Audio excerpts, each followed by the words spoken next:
everybody, tonight we're debating whether or not there was voter fraud, and we are starting right now.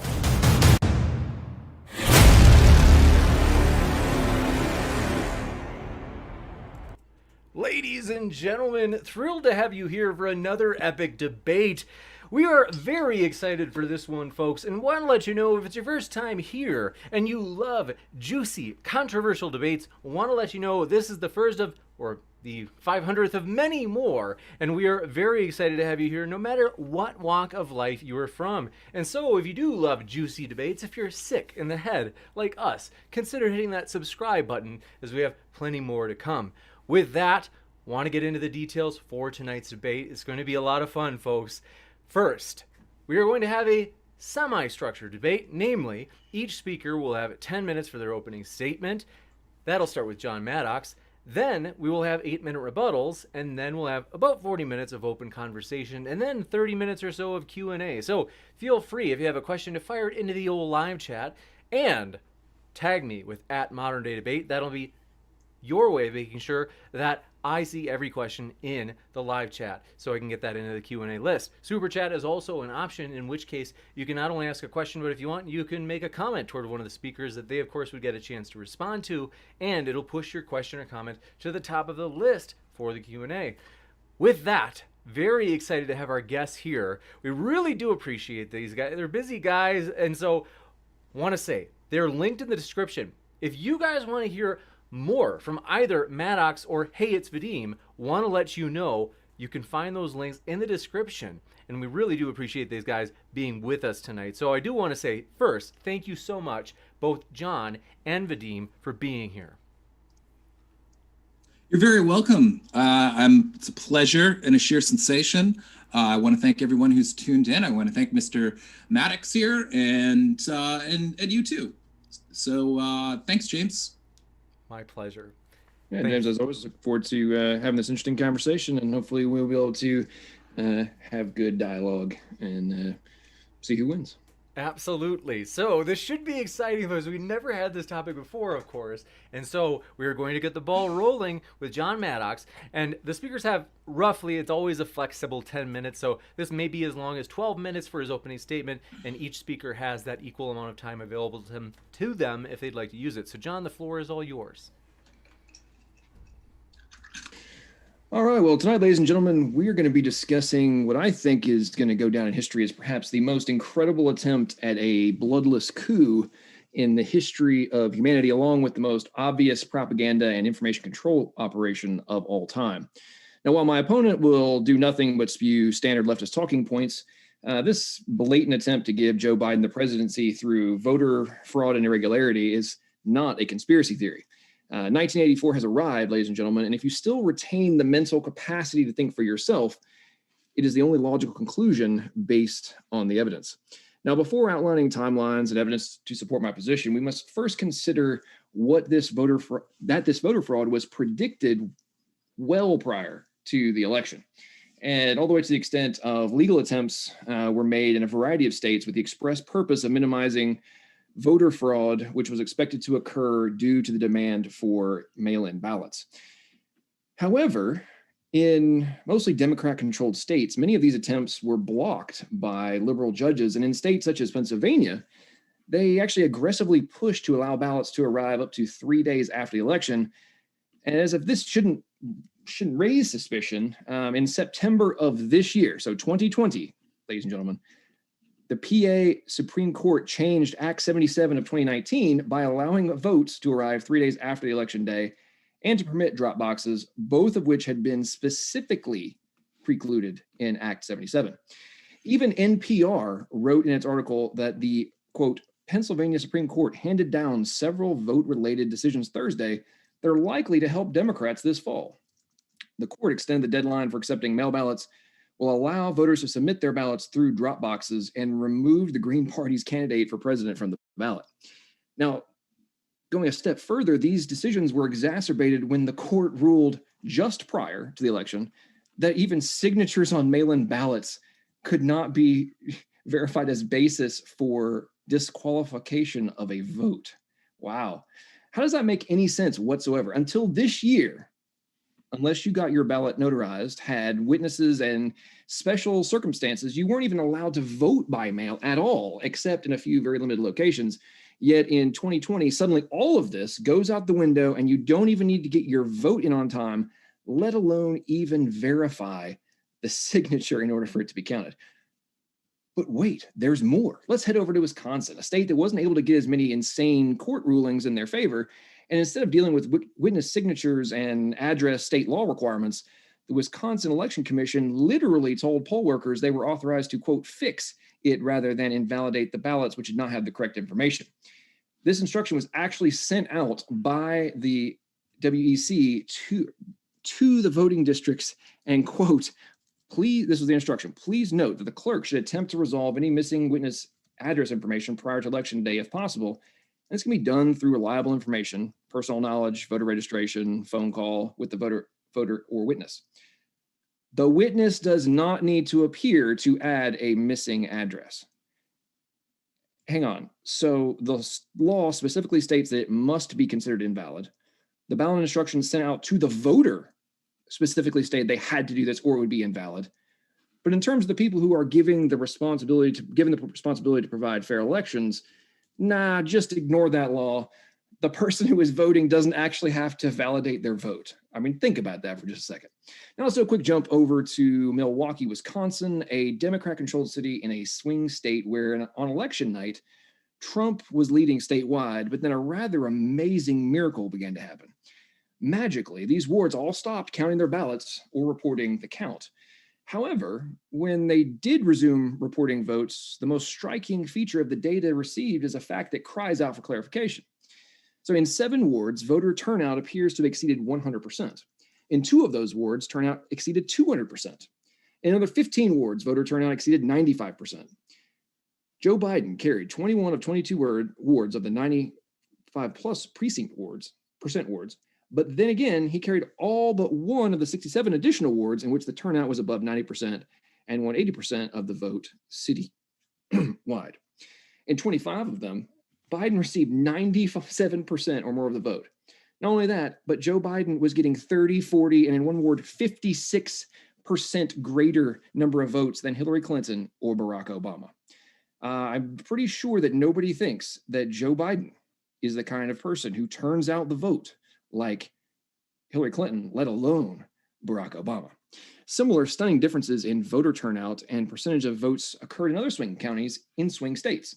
Not nationally, not in counties that weren't pivotal, only in very specific ones. Let's head back to Montgomery County, just outside of Philadelphia. Barack Obama got 233,000 votes. Joe Biden got 313,000. But the total county population increase has only been 22,000 people. And he also doubled the margin. Now let's briefly look at Biden-only ballots. Right now, there's only about 450,000 of these ballots across the entire United States.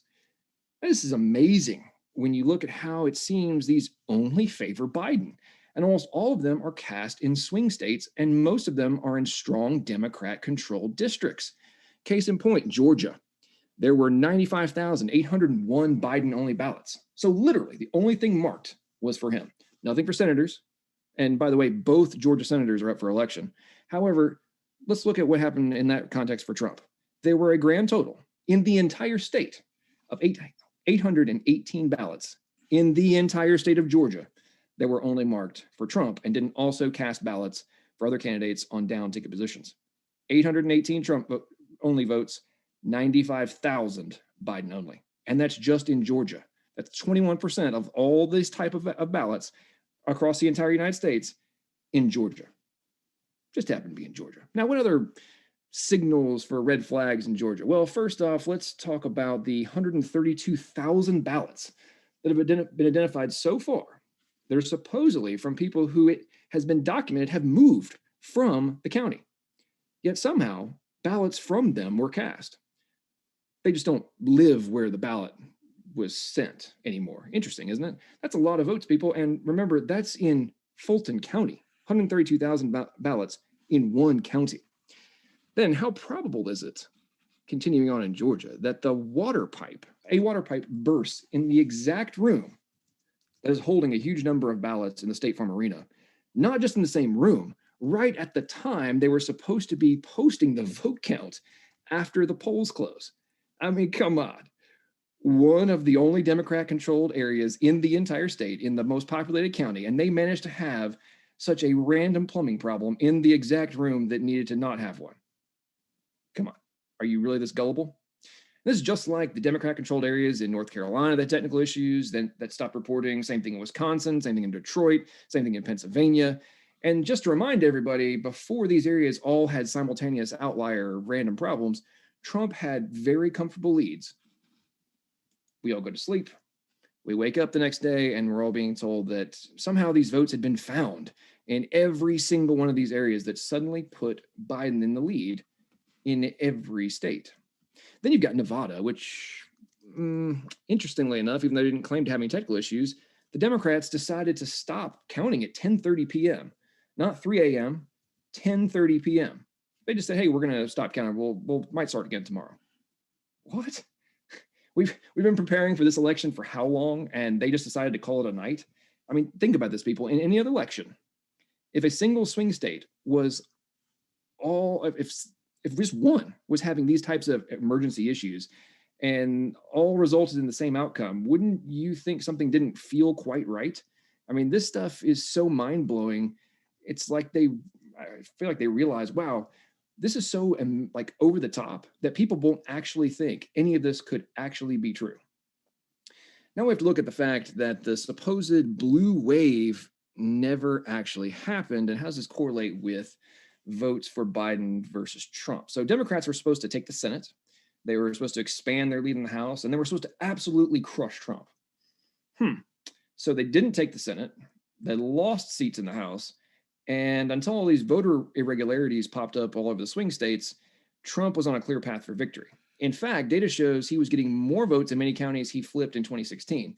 So you're telling me that across the United States and all over swing states, except those in heavily Democrat-controlled cities, he's getting more votes than he did in 2016, but we're not supposed to at least do a basic audit before the media tells the entire planet that Biden is the president-elect.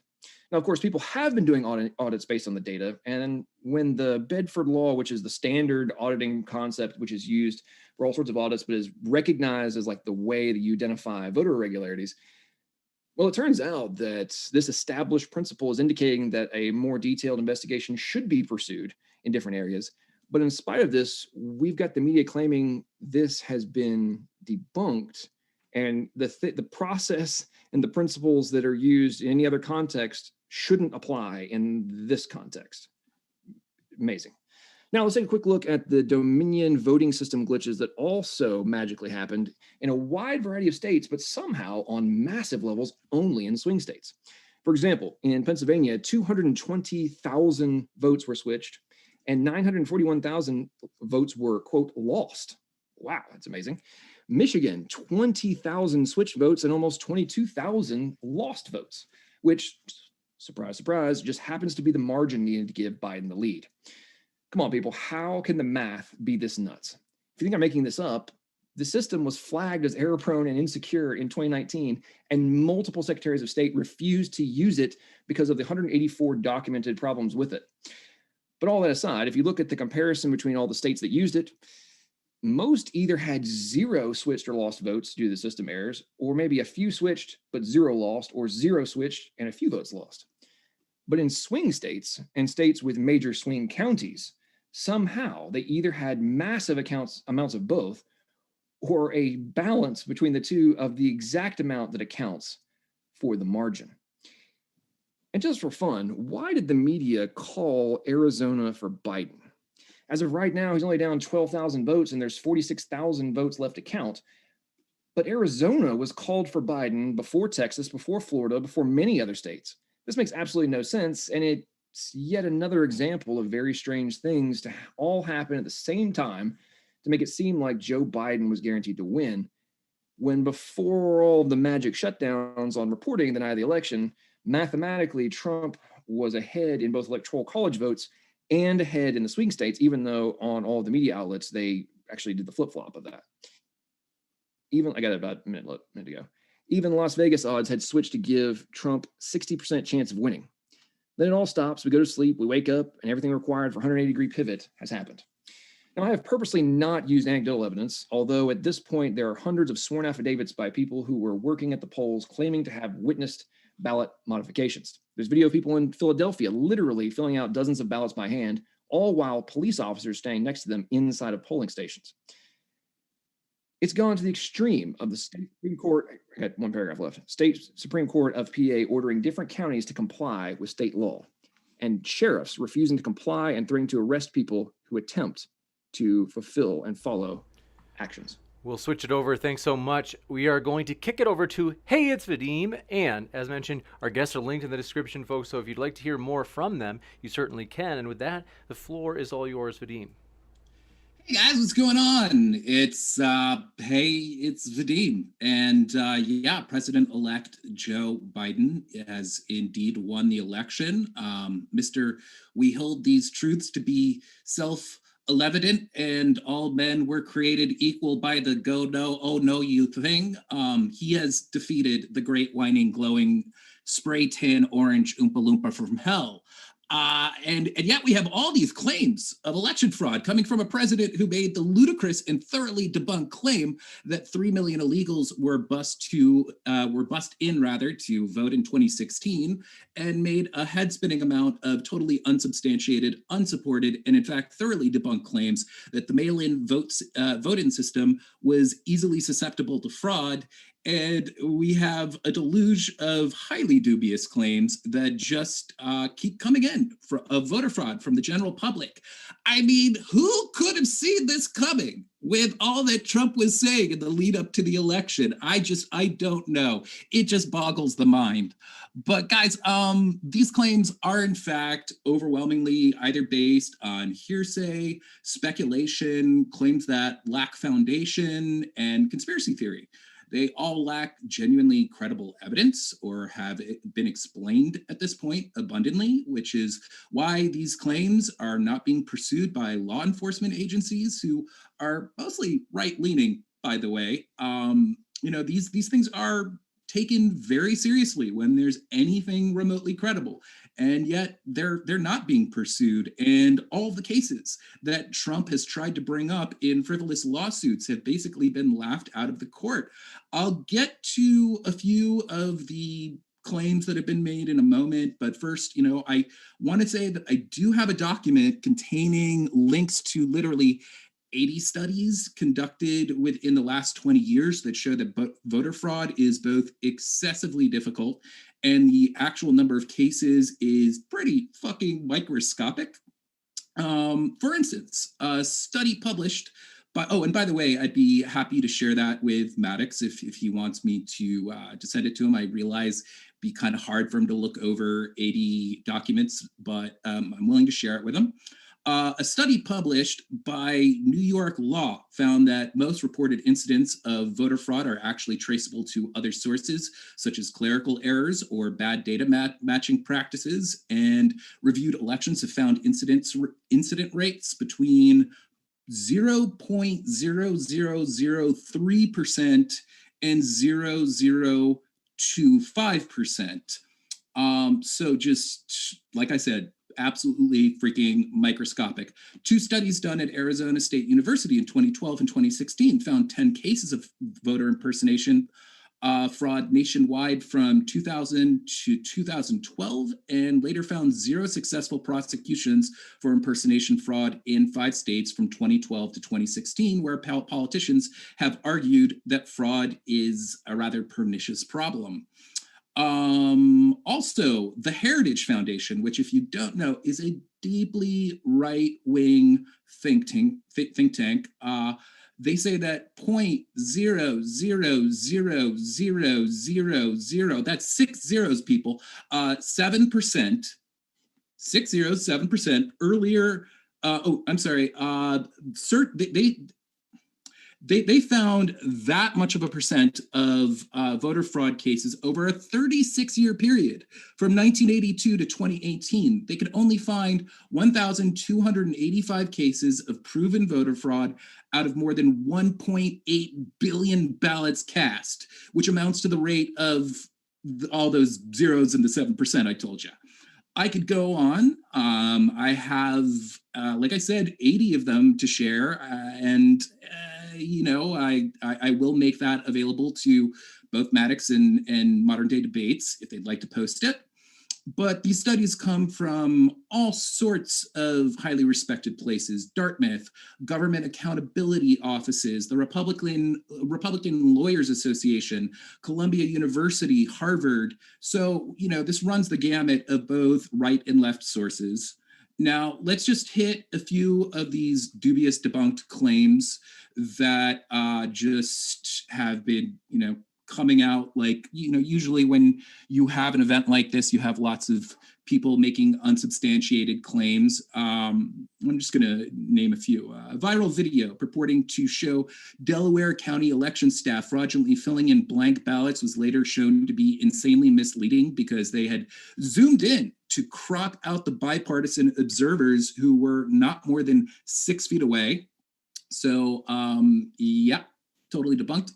Viral ballot burning video shared by Eric Trump, of course, was a total fake. The city of Virginia Beach said that the papers were clearly sample ballots, and they showed the video. And in the video, the article, they show what the official ballots look like, and you can see clearly in the viral video that there is no barcode on these things that are supposedly ballots. So then also just very recently, a postal worker, Republicans pushed claiming that he had evidence of voter tampering. He recanted his claims, and he since said that he made it up, that it was all bullshit.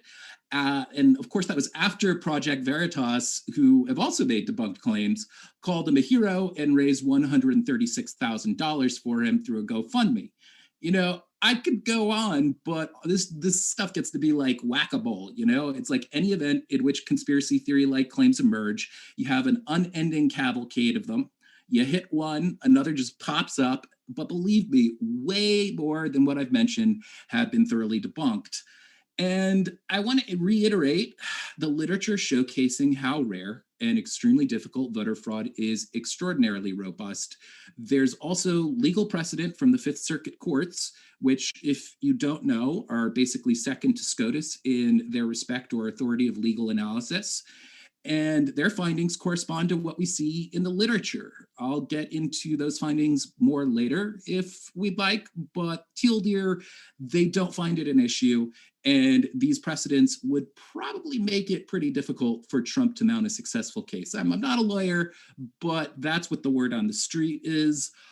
We have quotes from die-hard Republicans like former George Bush Chief of Staff Karl Rove saying in response to all this that stealing hundreds of thousands of votes would require a conspiracy on the scale of a James Bond movie. That isn't going to happen. Can't believe I'm saying this, but yeah, I agree with Karl Rove. Chris Wallace of Fox News likened folks like Ted Cruz to Japanese soldiers who came out of the caves 30 years after the war, believing the war is still going on. In other words, they're desperately out of touch and clinging to a fantasy. Republican Representative Will Hurd of Texas said a sitting president undermining our political process and questioning the legality of the voices of countless Americans without evidence is not only dangerous and wrong, it undermines the very foundation this nation was built upon. And he's right. It is. Those pushing these factually bankrupt claims, well, it's funny because they usually claim to be on the side of truth, justice, liberty, American exceptionalism, yada, yada, yada, America, fuck yeah. But, they are helping, I think, in hopeless vein, to essentially stage an authoritarian soft coup. Mr. Maddox claimed that the opposite was true, but don't be fooled. That's what's happening. currently on the right who are spewing this nonsense. And finally, sure, I'm going to go into a bit of speculation mode here, but I really think that it stands to reason that it's kind of crazy balls to think that with all the literature we have on the nature of voter fraud, that somehow, I don't know who, the deep state, or as Newt Gingrich put it, people like George Soros. Did you guys hear that, everybody? That's a dog whistle from Newt Gingrich there for you. Somehow, in this election, they pulled off this grand conspiracy. They did it in a very narrow margin, which would only give time for more of these conspiracies to take root. They didn't bother doing it in 2016, but yet they had the ability to do so, apparently, back then, because they can do it now. And they didn't fucking flip just 2 or 3 more Senate races to give Democrats control of the Senate. Because, that's important, because the lack of having the majority will make Biden's job far harder. And also, in many of these states that Biden won, there were supposedly that were supposedly tampered with, down ballot Republicans, they did very well. Presumably, if these states were subject to widespread election fraud, we wouldn't see any of these things. I mean, that's just not the way that you would do it.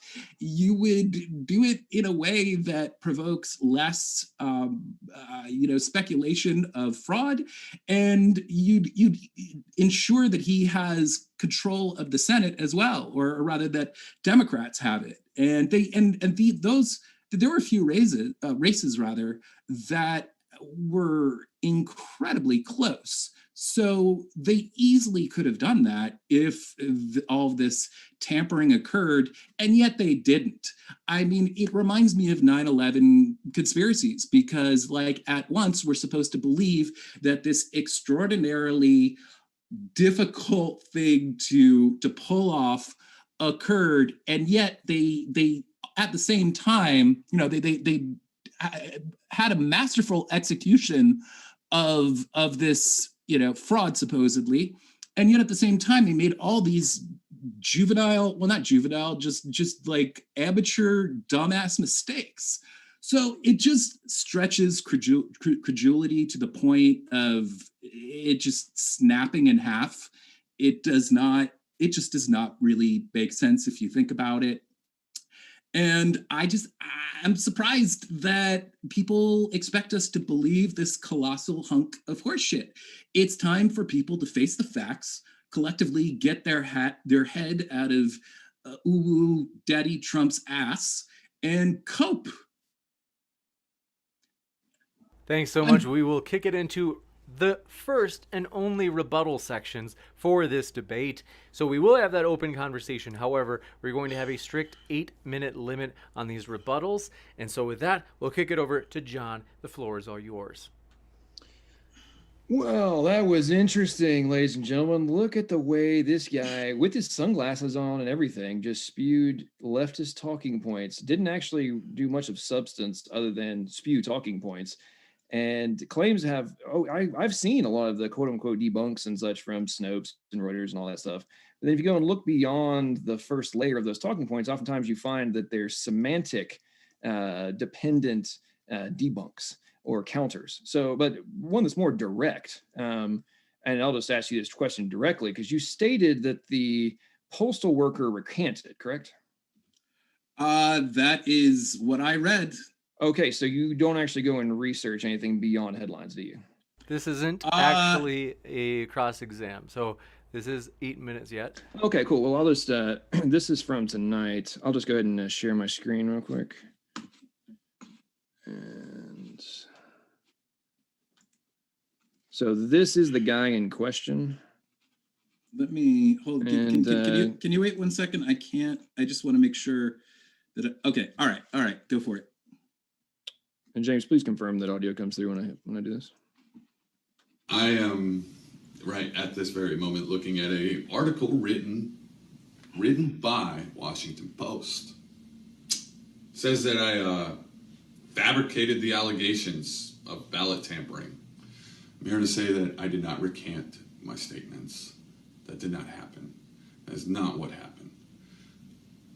And you will find out tomorrow. Oh man. So I guess you bought into some media talking points like I predicted, given the fact that that directly contradicts from the person in question, directly contradicts a position you took.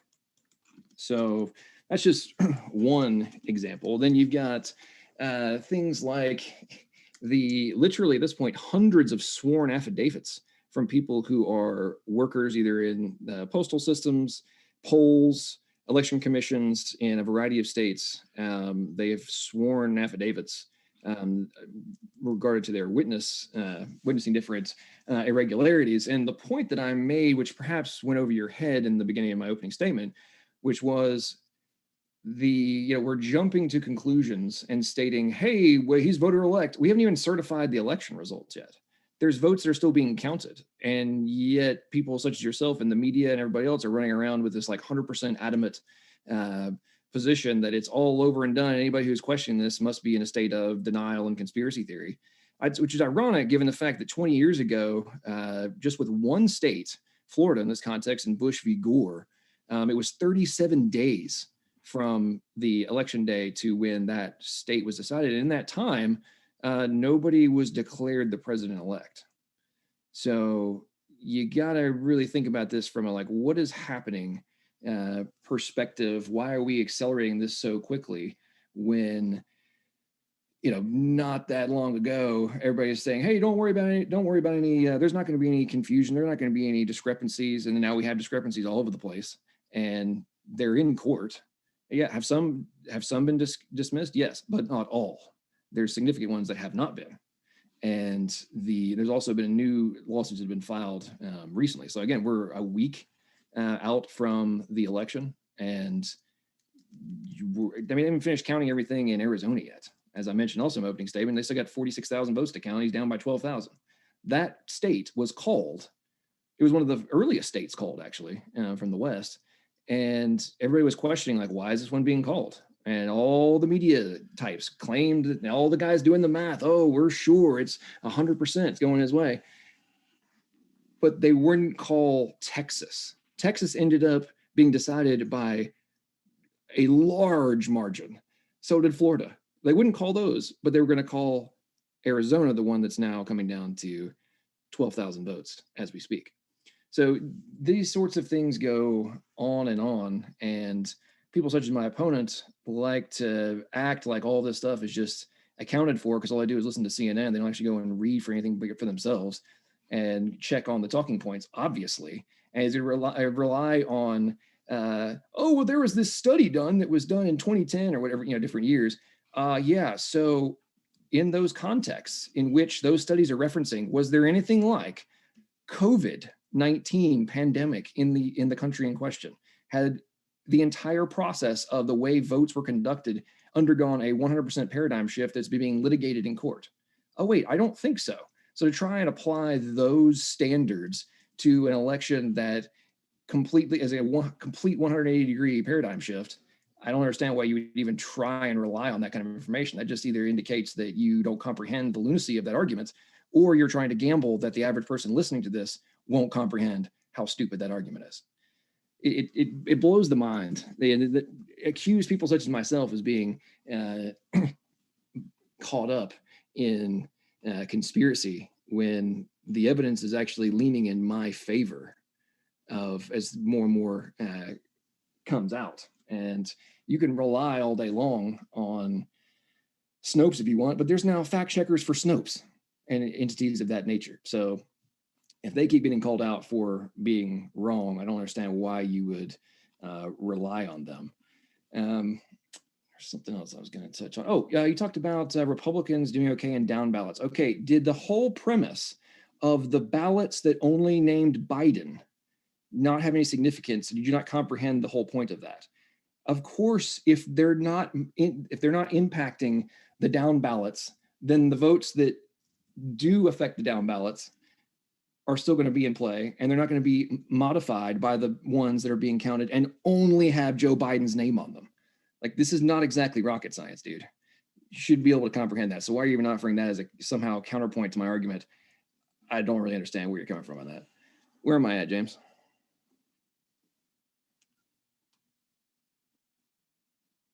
Okay, I'm done. Okay. Thanks so much. Go ahead, Vadim. Okay, so that's interesting. I hadn't seen that Project Veritas footage of the mailbox guy. To tell you the truth, that was from the New York Post. That was not Veritas. No, but it's Project Veritas that released it, and New York Post then talked about it. I actually the source you said that I just go to CNN and whatnot. I specifically for the purposes of this went to some right-wing outlets because I just knew that would be a bone of contention. I did get that from Forbes, which is pretty right-leaning. I guess you could say a little center right-leaning, but it is more than definitely right-leaning. I did not see that. And what you have on your hands, like you have with the overwhelming majority of these cases, is just hearsay. It's just, firsthand. No, it is. Well, I literally contradicted that. I literally contradicted that. Maddox, don't start lying, dude. 8 minutes, so we do have to let him finish, Maddox. If he's going to lie, we can call him out. You're already muted. They can't hear you. So here's the thing. Hold on. They can't hear either of you. So we're going to go back to, I'll give you maybe like 20 seconds back, Vadim. So you got about 7 minutes left, and the floor is all yours. Okay, well, I'm starting to think right now that maybe we should just terminate this discussion because although I want to continue it, I'm very concerned for Maddox. I think that he is showing all the signs of a terminal OD on copium. And I think he probably should be rushed to an ER room at once. So if, I don't know, modern day debates, James, if you're willing to gamble with his life, and Maddox, if you are as well, then I'm cool with that. I'm just here kind of chilling in my sunglasses, as Maddox said, while he's chilling in his fourth grader's Flash baseball hat. So anyhow, that is indeed the very definition of hearsay. The gentleman does not have any proof. You'd think that he would have other people to substantiate what he said. Other fellow mailmen who substantiate exactly what he said, that exactly what he said took place. Maybe there's one or two of them that I don't know about. We'll see. But you say that I'm just spewing leftist talking points. I mentioned that I have 80 studies on the nature of voter tampering and voter fraud conducted by a myriad of incredibly well-respected sources, government agencies, or rather government, state governments. And these are both right and left-leaning sources, and they all come to the same conclusion. It is pig-ass ignorant to say that these things are leftist talking points. They're just, they are the academic authority when it comes to both the incidence and the likelihood of voter fraud and the impact that it has on our system. And saying that COVID is going to change. I mean, that's irrelevant. It's not going to have any bearing on the susceptibility of our system to voter fraud through mail-in ballots. You talked a lot about how it was just very curious that all of these states started going for Biden when it's not at all. I mean, a lot of these states, it took a while for them to start counting the mail-in ballots, and the mail-in ballots were already known to mostly be from left-leaning people because they take COVID more seriously. What else do I have to say? in response. I mean, I guess I could go ahead since I mentioned it before, since, you were talking about just relying on leftist talking points and all. Let's go to some legal findings. Okay, these are all pretty much findings from Fifth Circuit courts, which, if you guys don't know, are generally going to be some of the most trustworthy places you can look for strong precedential, hard word to say, value for legal analysis in the country. They're more or less on the same level of state Supreme Courts. They're really just below the Supreme Court, and they're generally thought to be a persuasive authority when it comes to legal analysis. There are a handful of cases, and a few are, let's see, basically only, sorry, I'm like looking through these notes. Okay, so in one case in Texas, a photo ID case, they noted that there were only 2 convictions for voter fraud cases out of 20 million votes cast within the decade. A North Carolina omnibus restrictive election law was struck down because it failed to identify even a single individual who had ever been charged with committing in-person voter fraud in North Carolina. And even the Supreme Court, in its opinion in Crawford, Indiana, found voter fraud to basically be a non-issue. There's other cases, but the bottom line is it would be very, very difficult for this conspiracy that Mr. Maddox is alleging to occur.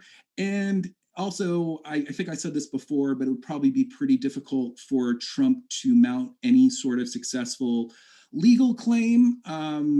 Again, not a lawyer, so it's what I've heard on the street. And yeah, these are not leftist talking points. These are, again, legal precedents. These are scholarly articles that I am referring to. They are the academic consensus. So, I mean, Maddox, you talk about me kind of, I don't know, just clinging to leftist talking points and whatnot. And I think that you're just kind of ignoring absolute facts in favor of defending your, supreme daddy uwu Trump. And it's kind of, I have to admit, I can't mince words here. I think it's really, pathetic isn't the right word. I think it's kind of disgusting. I know that's a strong statement, but seriously, all of this is really undermining the very fabric of what our nation is based on. And it's an affront to our democracy.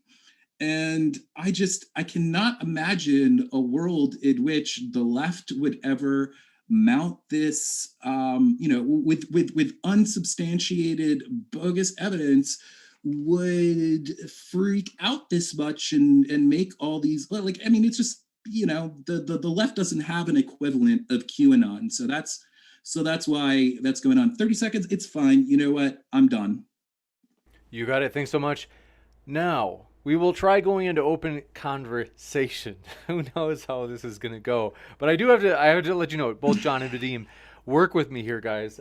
Basically, what we do is if it gets too rowdy, what we've done before, and a special thanks, it started on the day that Sargon and Vosh debated, where if it gets too rowdy, what we do is we cut it into 3-minute intervals, which basically means it's dialogue, kind of, but it's also kind of timed sections of 3 minutes back and forth for about maybe 30, 40 minutes. So we'll give this a shot. The floor is all yours. Bro, I find it very entertaining that you make fun of my flash hat when I think you've got, is that in your back seat back there in your room, is that a teddy bear dressed up as Captain America? That's actually Trumpy Bear dressed. Oh, cool. And is that Trumpy? Is that a bunny on top of your? Yeah, no, that's a little bunny. Cool, man. So, face. and what, you have some little like dinosaurs on the picture? Yeah. And cool. So you're making fun of my flash hat when you? No. Actually, okay, actually, cool. to tell you the truth, Cool, I think cool. No. I threw that back at you because you were making fun of my sunglasses. So I just returned and I see that right there. That's a wall of comic books right there. Well, that's cool. I think you're to Well, tell you the truth. then I'm surprised you're taking a stab at a fellow comic book fan, but.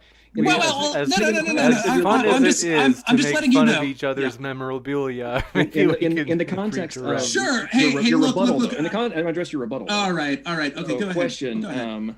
You again, even though I already annihilated your premise of those studies somehow having relevance in the context of 2020 elections, you fell back on them again. And let's address this. So did you vote this year? Yes, of course. Okay. Did you have to wear a mask when you went in to cast your vote, or did you do it by mail-in? I did not have to wear a mask, but I did wear a mask. I did it in person because I was just, honestly, I had heard that there were possibly some problems with the mailing system. So I just wanted to make 100% sure. I voted in Florida, and I voted in a pretty red district. So pretty sure, my district went to Trump, but I did not vote for him. The question I'm putting forth to you is, are you against voter ID?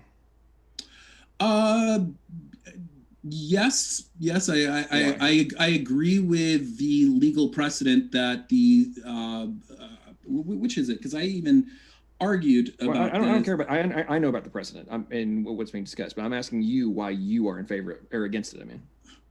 Well, from what I understand, it keeps a lot of people from voting because of the fact that they can't afford IDs, and that adversely affects low-income voters, and also, I guess, overwhelmingly, a lot of people of color. I mean, that's it's very interesting that you're spewing the standard talking point. So, number one.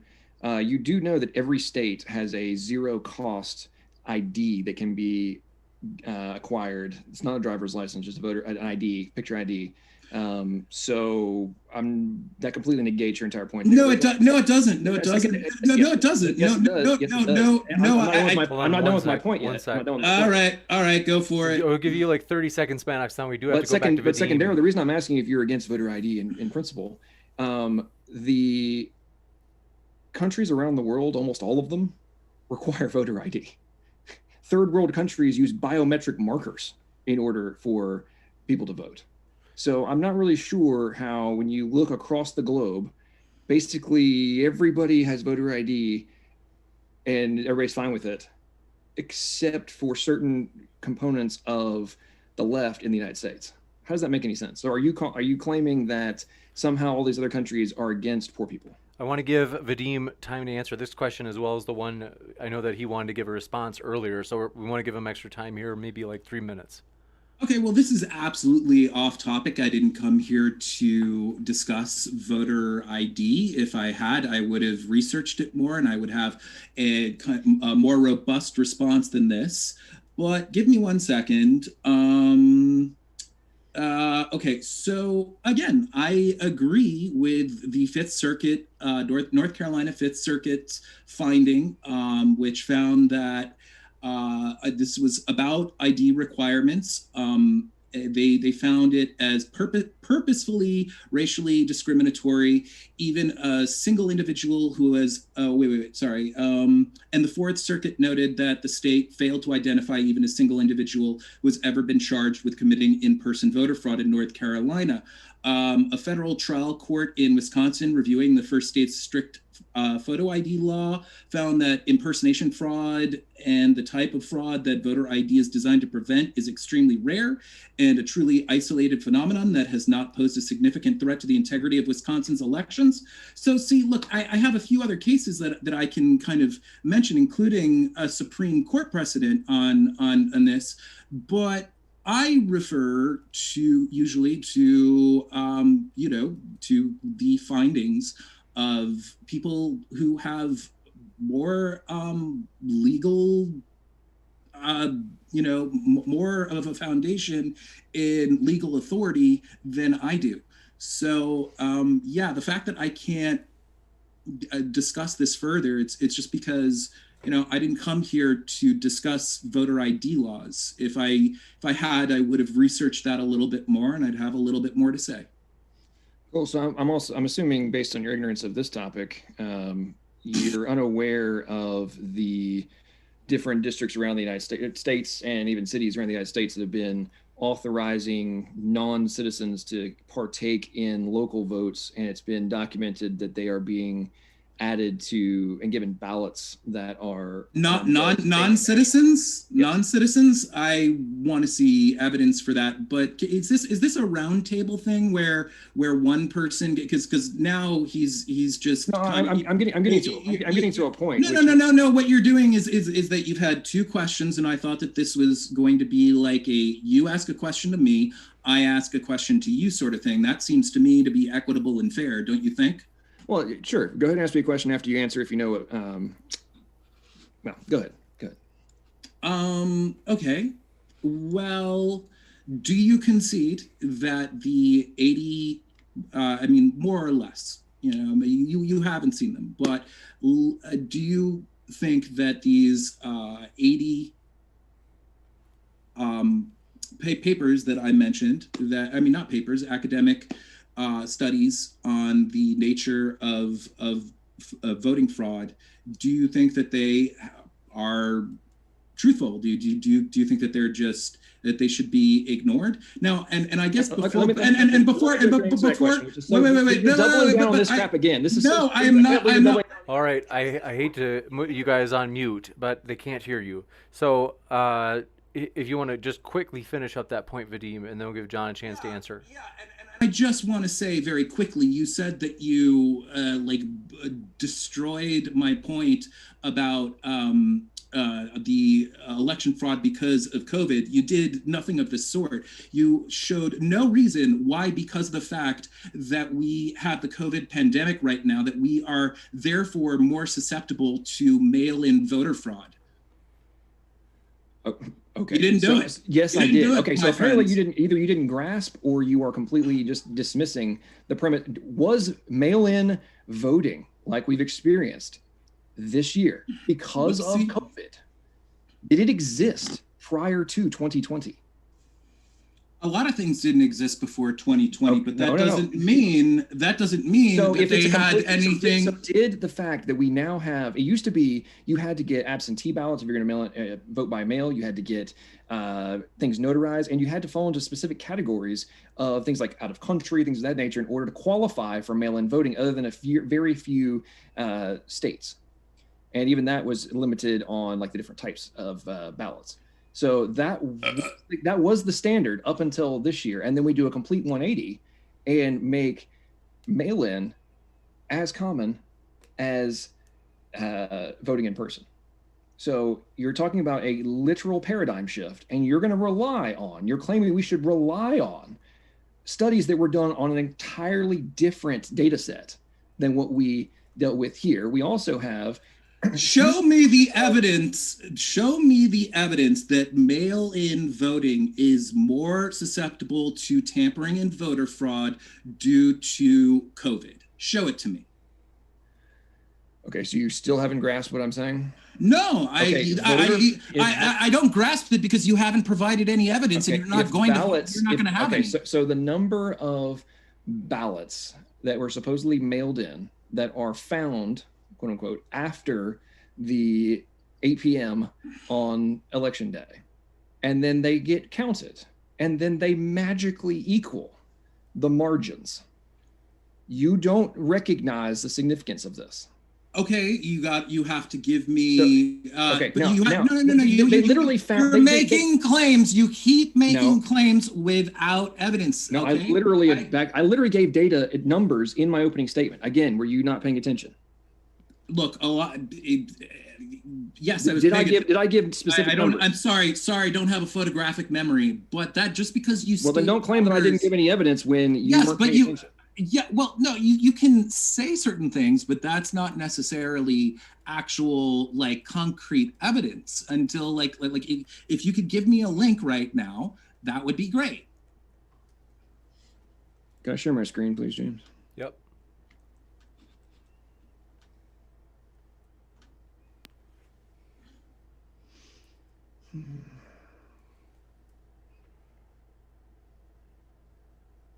Okay, so here's one of many examples of this.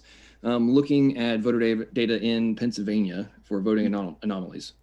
And they go in great detail showing the anomalies throughout different counties. Do direct comparisons. They compare it to Obama, Hillary, the margin differences. And holy crap, look here. Magically, here's the counties that made the difference in PA. And they look at these stunning differences. Okay. I mean, and when you follow Bedford's law from an audit standpoint, they flag out the freaking yin yang. Same thing in Milwaukee. They flag out the yin yang. And so people are saying, hey, if this is the exact same data that we would do an audit on, and we're applying the exact same logic and exact same process for that audit that we would do in any other context and always do to see if we identify outliers and irregularities, and then we identify the irregularities, and then everybody such as yourself runs around claiming that there is nothing to look at when the data clearly shows that there is.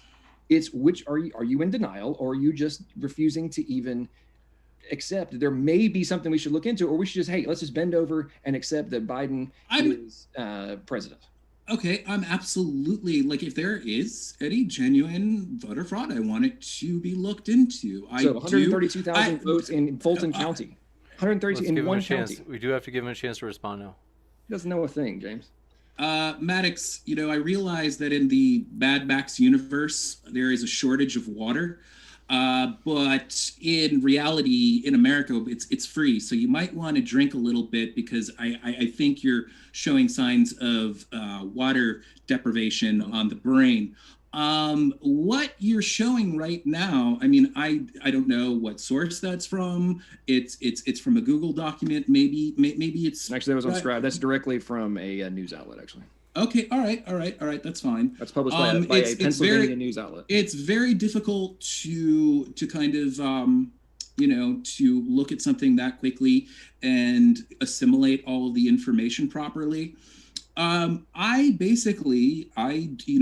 could call me a sheeple here, but I do trust that legal authorities, if there was some massive reason to believe that there was widespread voter fraud, that the, again, mostly very right-wing leaning legal authorities would look into these things, that they would, that they would assess them.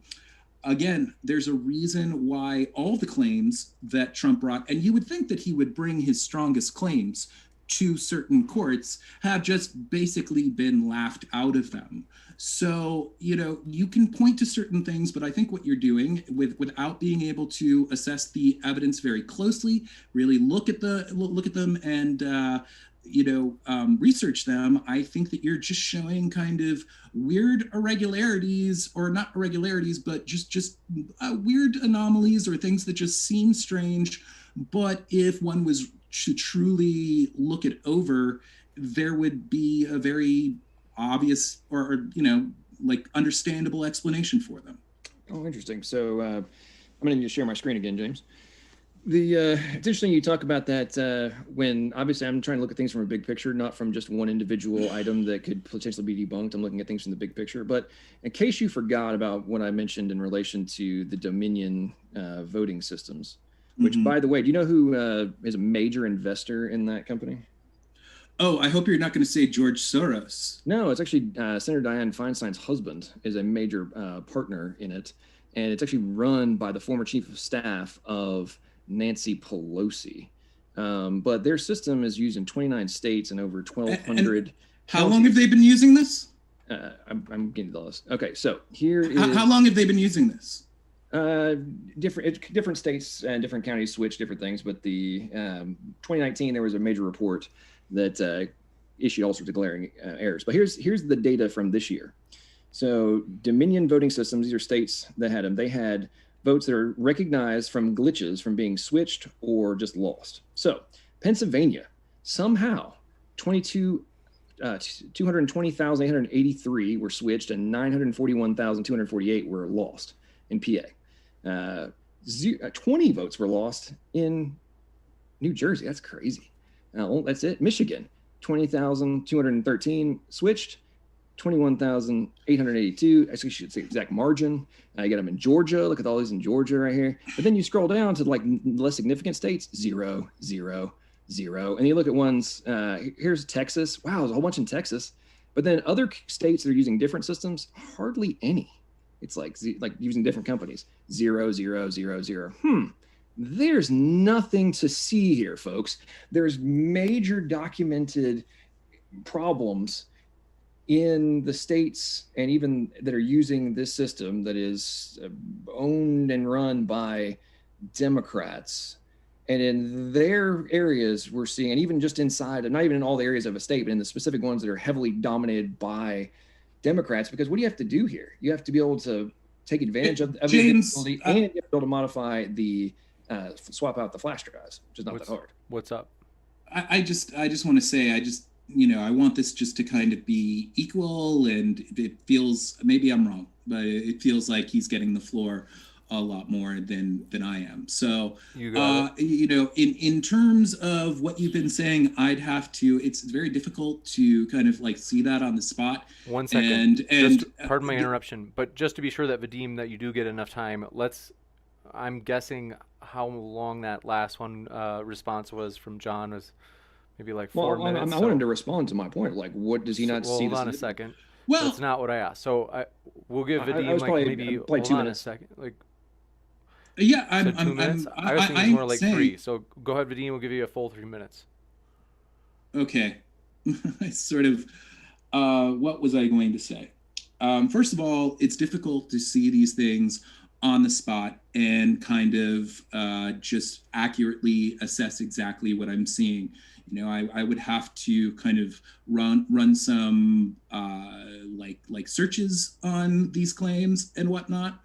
There may be, they may not be as strange as you think they are, but I really want to highlight once again that if indeed Joe Biden won because there are these democratically owned voting systems, well, then isn't it really strange that the Senate could not flip a few Senate seats, which in very like razor thin elections that needed like runoff, that needed runoff elections, or I forget what the term is. Sorry. It's just that's not the way that it would go, because again, Biden, in order to really kind of do his like platform to get it enacted, he would have to have a Senate that is Democratic. And so you're both alleging that this Democratic run voting system caused Biden to win, and yet simultaneously something that they could easily do, make the Senate Democratic, that they didn't decide to do that they didn't decide to have lots of other down ballot positions be won by Democrats, when they easily could have, according to you. Yeah, you're laughing. No, because you literally aren't recognizing why what you're saying is dumb. No, it's just not dumb. Should I explain to you on why it wasn't so easy? I'd really rather not interrupt me. You have your own time to talk, and I don't interrupt you, my man. We'll so that's what I would. Maybe another 30 seconds, Vadim. My dude, you got like seriously, the copium is just, you're huffing this shit like Dennis Hopper in Blue Velvet here. Like honestly, like, says the guy drinking beer during the live stream. Yeah. Yeah, I am having a beer. Yeah. You high before you put those sunglasses on too? Once again, he's interrupting me. Your 30 seconds was up, bro. My 30 seconds was not up. Let's go back to Vadim, whatever you had. Okay, look, I haven't been interrupting you the way that you have me.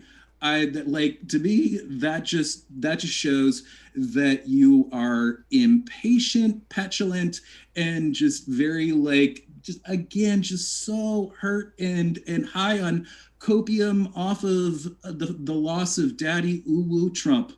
I don't have much else to say than that. That's really what I wanted to throw in. But yeah, let's go to the next section. I'm fine with that. Okay, cool. So your whole why didn't they take the Senate? Do you actually know where which states had the Senate seats up for election? Oh wait, a lot of them weren't in Democrat-controlled states. Oh my goodness. Oh my goodness. Or they weren't able to. It's like, hello, if they're not on the ballot in an area which you can control and which is using systems or you have the elements to be able to influence the election, then why would you think that they would be able to take advantage of it if they don't have control in the markets in question? Okay, dog. Dude, I've already said that there were some very close races that were called for Republicans that were like razor thin in terms of the victories that the Republicans had. So you're telling me that they couldn't flip those specific ones? I mean, so what you just said is irrelevant. Okay, did you not comprehend the point I just made, which was I comprehended it. In order to flip it, gentlemen, you have to all right, control hold on. things. I hate to do this, but they can't hear you. 1 second. So let's just be sure that Vadim, did you feel like you had enough time to answer that question? I mean, yeah, I guess so.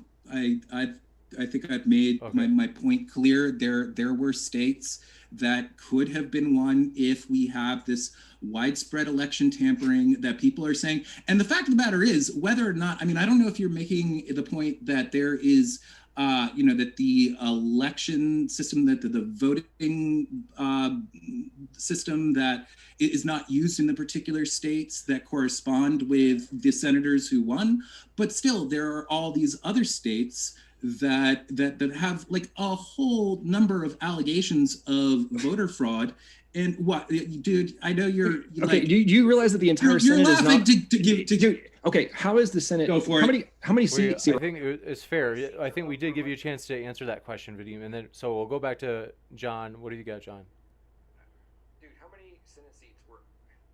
How is the Senate split up for election each cycle? How many seats are up for election?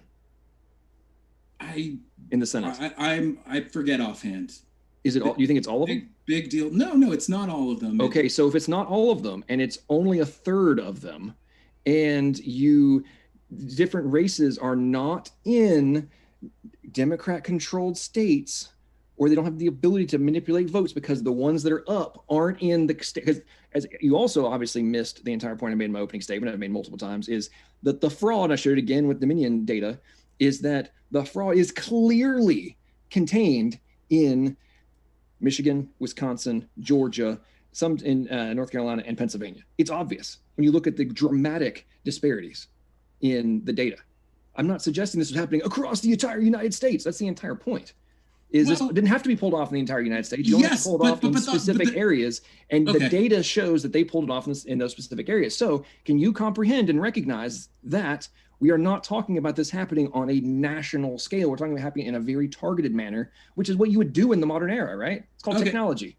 Okay, first of all, I mean, maybe that's exactly what you are alleging, but that's not what many people who believe this stuff are alleging. There's all sorts of claims. So absolutely, that is relevant, because we're kind of, I'm not just speaking to your claims, I'm speaking to the claims that are being made by many of voter fraud. Second of all, again,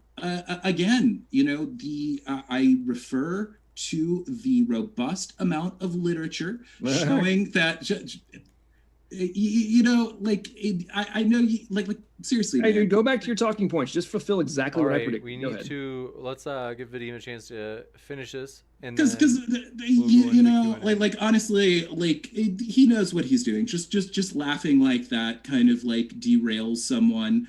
And whatever, dude.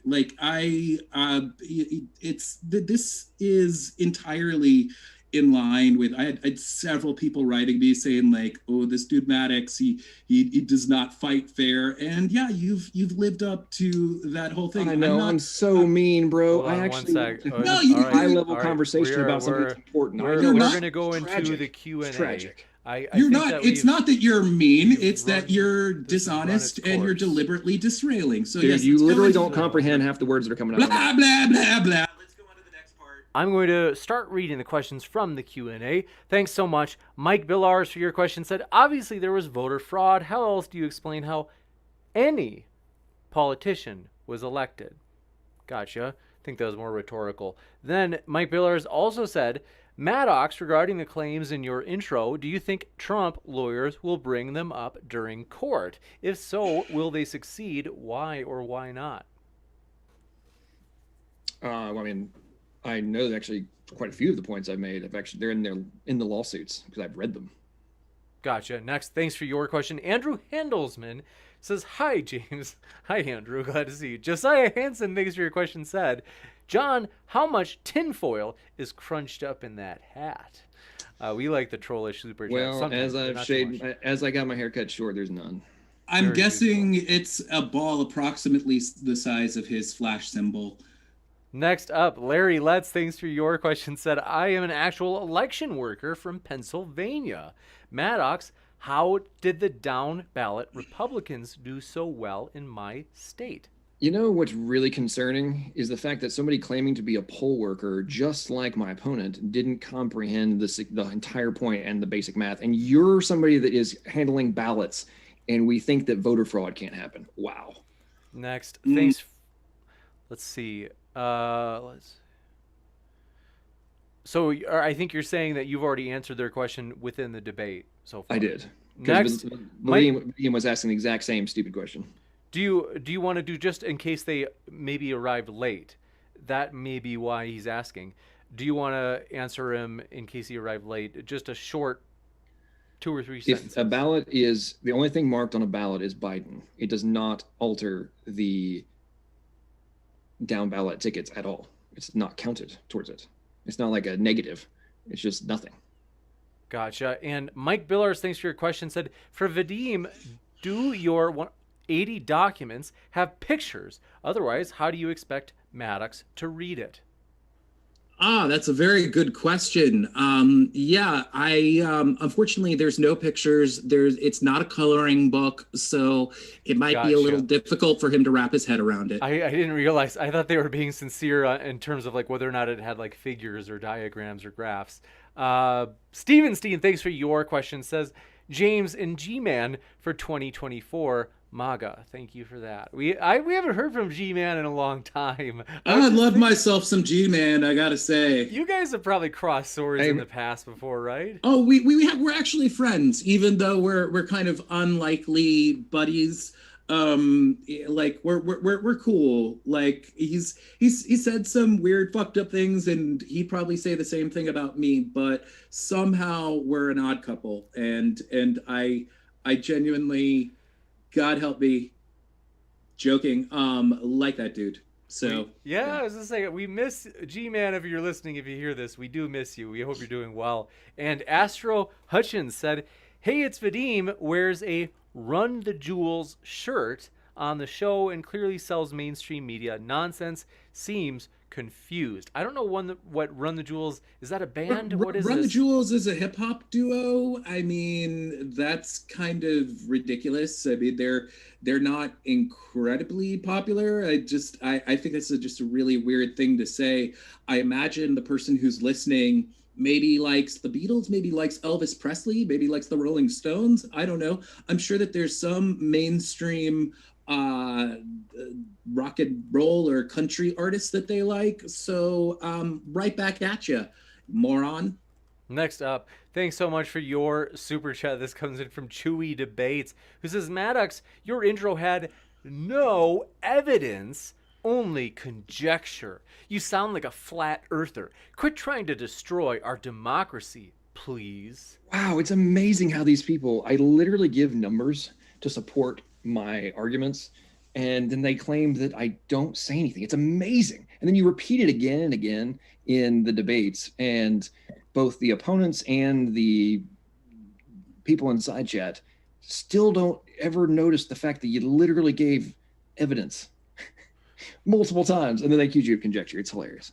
Next Well, up, that being said, I just really quickly, I want to say, James, I think you really sell these questions. Like you're doing a fantastic job just acting this out. Like you deserve a I don't know what the YouTube equivalent of an Academy Award is, but anyhow, go on. I totally appreciate that. I take a lot of pleasure kind of restoring the sting to these.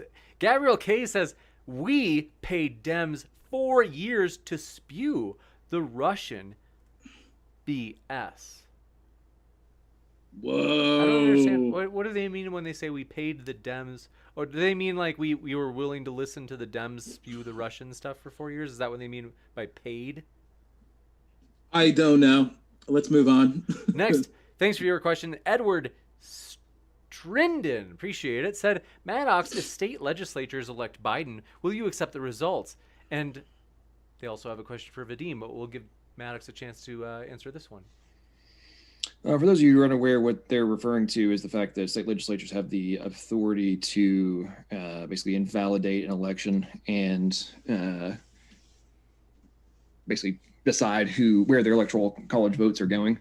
I mean, if somehow that happens and the state legislatures do go for Biden, then I guess I'll have to accept it. But I would say pivot and say what's the exact opposite happens.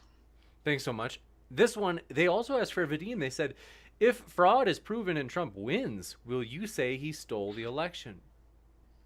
If it's literally proven, like if substantiated evidence is given, then yeah. But I mean, it's difficult to say without seeing what that evidence happens to be. I would say overall, yes, because I don't think, even though that perhaps it's a possibility, I do not think that that we would have a ruling based on specious bullshit. So.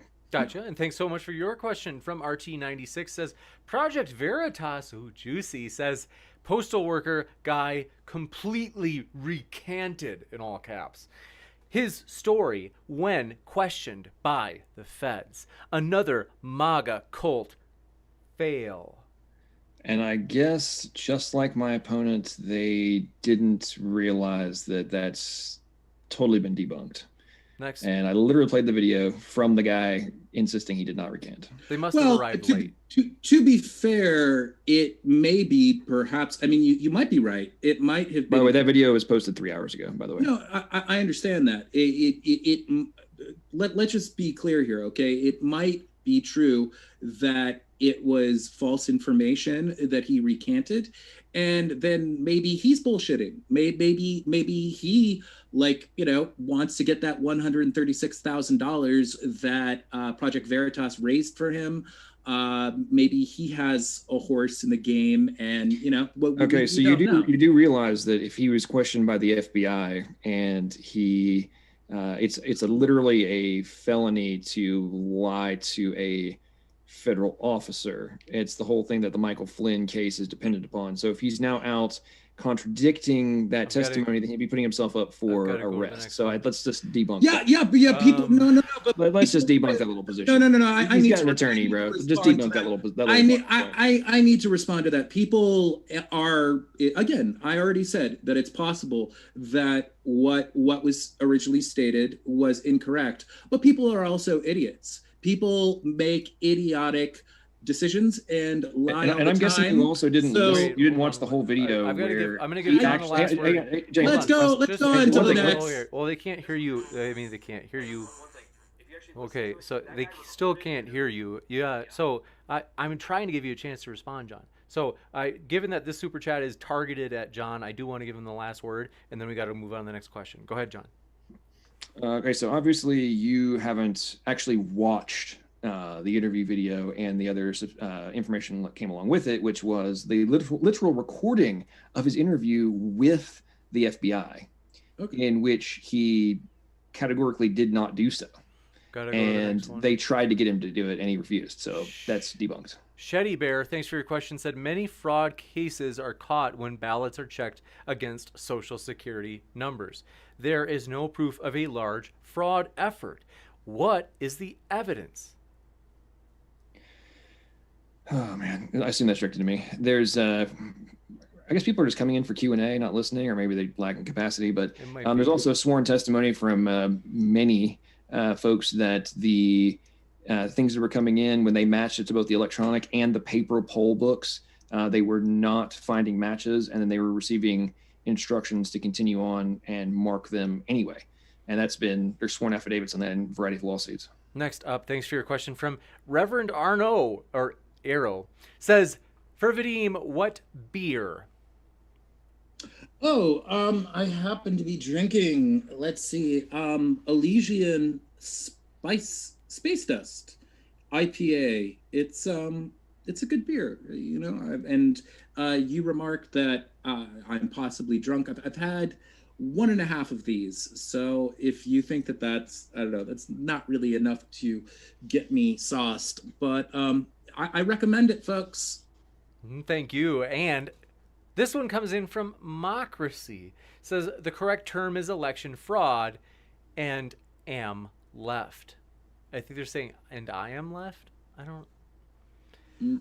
Okay. I don't understand. Like, I'm not trying to be a jerk, but sometimes when I see like a typo or something where I don't understand a super chat, I'm like, if you're paying to send it, why, like, you don't want to take an extra 2 seconds to be sure that it's all right. Anyway, next up, thanks for your question.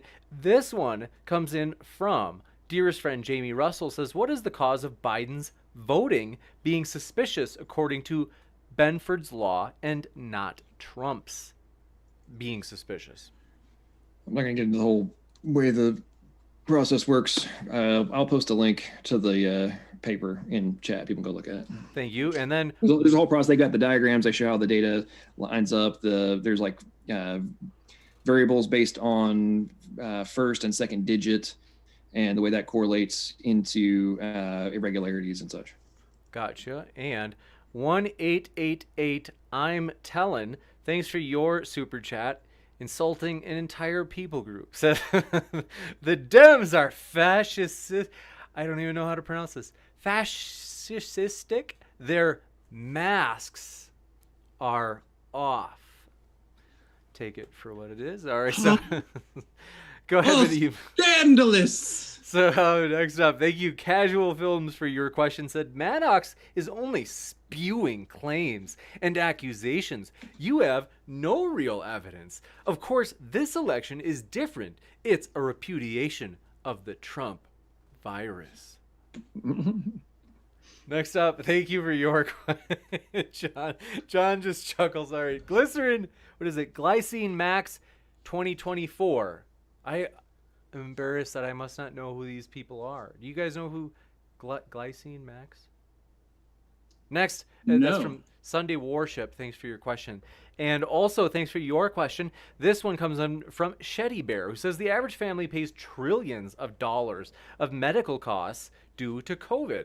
We pay the insurance or medical or pharma costs. The economy goes up, not us. Sorry, what read that question again? I don't know what that means either. They said the average family pays trillions of dollars of medical costs due to COVID. We pay the insurance, medical, pharma costs. The economy goes up, not us. Oh, I think they're saying like... They're talking about the stock market going up, not Main Street, I guess. Right. That's what I would think they're probably saying. Because you got to think about it, there's been, in 2020 so far, Congress has spent $6 trillion. I mean, when you think about that, $6 trillion, it's a mind-bending number. Gotcha. No. Thanks for your question. Mr. T says, Repubs run state governments in Michigan, Pennsylvania, Wisconsin, Arizona, and Georgia. Were they all in cahoots? There's a reason Republican-appointed judges are throwing out all the suits. Well, so the only state that wasn't directly at him, and he's answered nearly all of these questions. So can I answer this? I I think it's an objection to him, though. We usually do give the person... All right. Okay. All right. Go for it. Can you read the question again? I forgot what it said. They said Republicans run state governments in Michigan. Gotcha. Actually, we could do. How about we do this? Why don't we give? Because I do want to. It's true. Vadim hasn't gotten a lot of questions. Why don't we let Vadim respond to it, and then John will give you the last word on it. Let me clarify something before you respond. Let me clarify one thing. Vadim, I'm going to save you from your own ignorance. Real quick. No. 5 of the 6. Okay, I hate to mute you guys. I hate to do this. Forgive me. You guys, they can't hear you. Okay, so I hate to do that. It's just that sometimes we want to have... Is the question directed at me and you don't let me make a point about it? Yeah, and I was going to say... You guys, they still can't hear you. Honestly, you guys... I mean, okay, great. You can just talk to each other. Okay, so we can give you a chance to respond. It's just that we're trying to have some quasi-controlled chaos. So we'll give Vadim, if you want to have a chance to respond, and John will give you the last word on this question and on Vadim's commentary on that super chat. No, what I was going to say is that I'm fine with him going first, and I'd like to give him the floor. So go for it. If you're okay with that, John. So all of that to concede? Okay.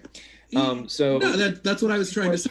The legislatures, yes. The 5 of the 6 states in question have Democrat governors, Democrat secretaries of state, and they are the ones that actually control the election process unless the legislature passes laws specific to the per Article 2 of the Constitution, which they're supposed to. But the whole point I was making in my opening statement and multiple times throughout this debate was that courts, and like in Pennsylvania, it was Democrats, not Republicans. So that person obviously doesn't know what I'm talking about. Literally took action that's supposed to be restricted to the state legislature in terms of modifying process for elections, and they took that authority to themselves.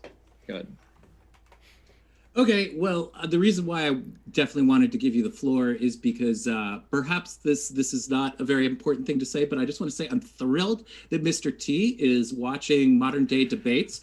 I don't know if you remember when about 20 years ago, we met at a furniture store in Greensboro, North Carolina, and you signed my copy of Mr. T and the T-Force, and you misspelled my name. You spelled it Vedeem, but I just want you to know you're a tremendous influence on my childhood, and I love you, dude. It's cool that you misspelled my name. I didn't want to embarrass you at the time. So there you go. That's all I have to say. Thank you very much, and thank you. It's pronounced technically it's Mr. T. E. But who knows? Maybe he changed the spelling. Lance plays LOL says Nevada, Georgia, and North Carolina are red states, but blue states do fraud. Read that again, please. I'm assuming that's directed to me. Yeah, they said Nevada, Georgia, and North Carolina are red states, but blue states do fraud. Oh God, they didn't listen to a word I said. Governors. They all those except for Georgia have Democrat governors. Is the whole point. Alex Stein, aka Conspiracy Castle, very controversial fellow, will be on this Friday, says, I love you, Vadim, but rooting for Maddox Trump 2020. Very interesting. Hey, Conspiracy Castle, I had a fun time. I'd like to do a follow-up on our 9/11 conspiracy debate. As much as he's a controversial fellow, I really appreciate that he's basically like 50 bottles of brain force without the brain. I think he's a very entertaining gentleman. So thank you for that vote of confidence, Mr. Castle. Next up, thanks so much. Appreciate your question. This one comes in from Lily R.O. who says, Maddox, how could I get links to your data? P.S. Thanks so much for your support, Lily R.O. Go ahead, John. Well, tomorrow I may put together a Google Drive folder and share it. Juicy. Jim Benton, thanks for your question, says, if ballots processing protocols are different, in parentheses, Bush versus Gore Supreme Court, does that lead to election fraud or require election going to the House? Say the question again. They said if ballot processing protocols are different, in parentheses, Bush versus Gore Supreme Court, does that lead to election fraud or require election going to the House? Well, it doesn't go to. I mean, I'm not really following their point on Bush v. Gore. In context of it going to the House, it would be if there is no electoral college vote goes to a tie, then it goes to the House of Representatives, I think, and or if there is a no decision post inauguration date, unless there's a provision by the Supreme Court, then the House would elect the president. It could potentially be like a Nancy Pelosi. Gotcha. Thanks so much. Mantra J says S/O Biden. What does that mean? S/O. You guys are young. You know what the slang nowadays. What is it? Vadim, you know what's hip. S/O Biden for finding endless fuel in copium. Yeah, I'll just admit, I guess I'm a boomer because I don't know what that acronym means. Join the club. And Tioga, thanks for your question, says Stan MDD forever. Is Stan some other sort of young person slang? Stan means to kind of just support or stand by or to be like a cheerleader of someone. Oh, bless your heart, Tioga. We appreciate you. That means a lot. James, I think I'm older than you, James. No, you're not. Yeah. And thanks for your, let's see. Tioga, thanks for your other super chat, says, I'm only doing this for Vadim. So glad you got a fan out there. Next, thanks for your question. This one comes in from Tioga once again, says, Blue Turquoise Ray-Bans solely funded voter fraud. Hey, yeah, quick. I want to address the earlier question. So, Roy Cooper, North Carolina, governor, Democrat. Tom Wolf, Pennsylvania, Democrat. Gretchen Whitmire, Michigan, Democrat. Tony Evers, Democrat, Wisconsin. Steve Seal, I can't pronounce his last name, Democrat, Nevada. The only one, as I stated before, of five of the six, or one of the six, Georgia, Brian Kemp. He is the governor, Republican, Georgia. Can I ask a question? This is one that I've been thinking about as I hear about all these stories. Well, I'll save mine for later. More importantly, Gabriel K., thanks for your question, said all politicians are paid by tax money, so we did pay Dems to push Russia. BS, not doing their job. In other words, pushing Russia ideas rather than their job. We live in a hold on. I mean, I think it'll be like one more sentence. They said we live. They said we live in a republic. By the way, I just want a fair election. Go ahead, Vadim. Okay, we all want fair elections. We just disagree on kind of what the what's going on inside these elections.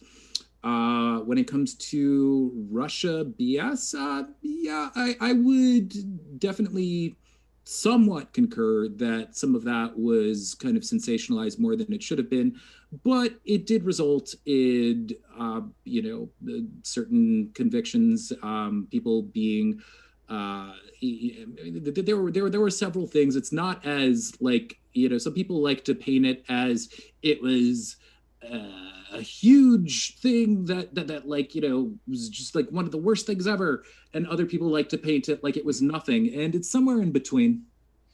The guys that got arrested as a result of that investigation, where the crimes they went to jail for, were they for actions done as part of the campaign, or were they done years prior? Well, this conversation is not about that, so I don't. Well, it's significance for the audience, because it turns out that those people that were getting arrested and convicted of serious crimes, they were things that they did like 2008, 2009. So way before they had any relevance in relation to Trump. Yeah, but Comey did basically say that the reason why they could not enforce, or rather prosecute Trump, was because he was the sitting president, and what he said did basically say So that you haven't there told are anything about the FISA Accord? Hold on, rulings, I have do you? want to. Okay, we're really off course, but yeah, Comey. So do you know anything about the Hold on, FISA Accord? John, we Things do like have to, that? you do have to let him finish. If Doesn't you're know. gonna ask him questions, He's literally talking points he doesn't have a clue about. That's so wrong. We It's do- hilarious. Yeah. Okay. This Okay. is Whatever. Let's definitely just move on. productive. Okay, let's go to the next question.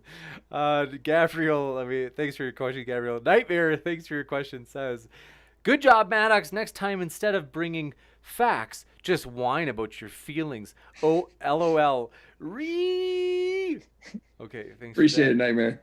Next up, Mockracy said, "Why is Vadim still Russia-gating in 2020?" But I think that they must not have heard that. It sounds like you've got a more balanced view.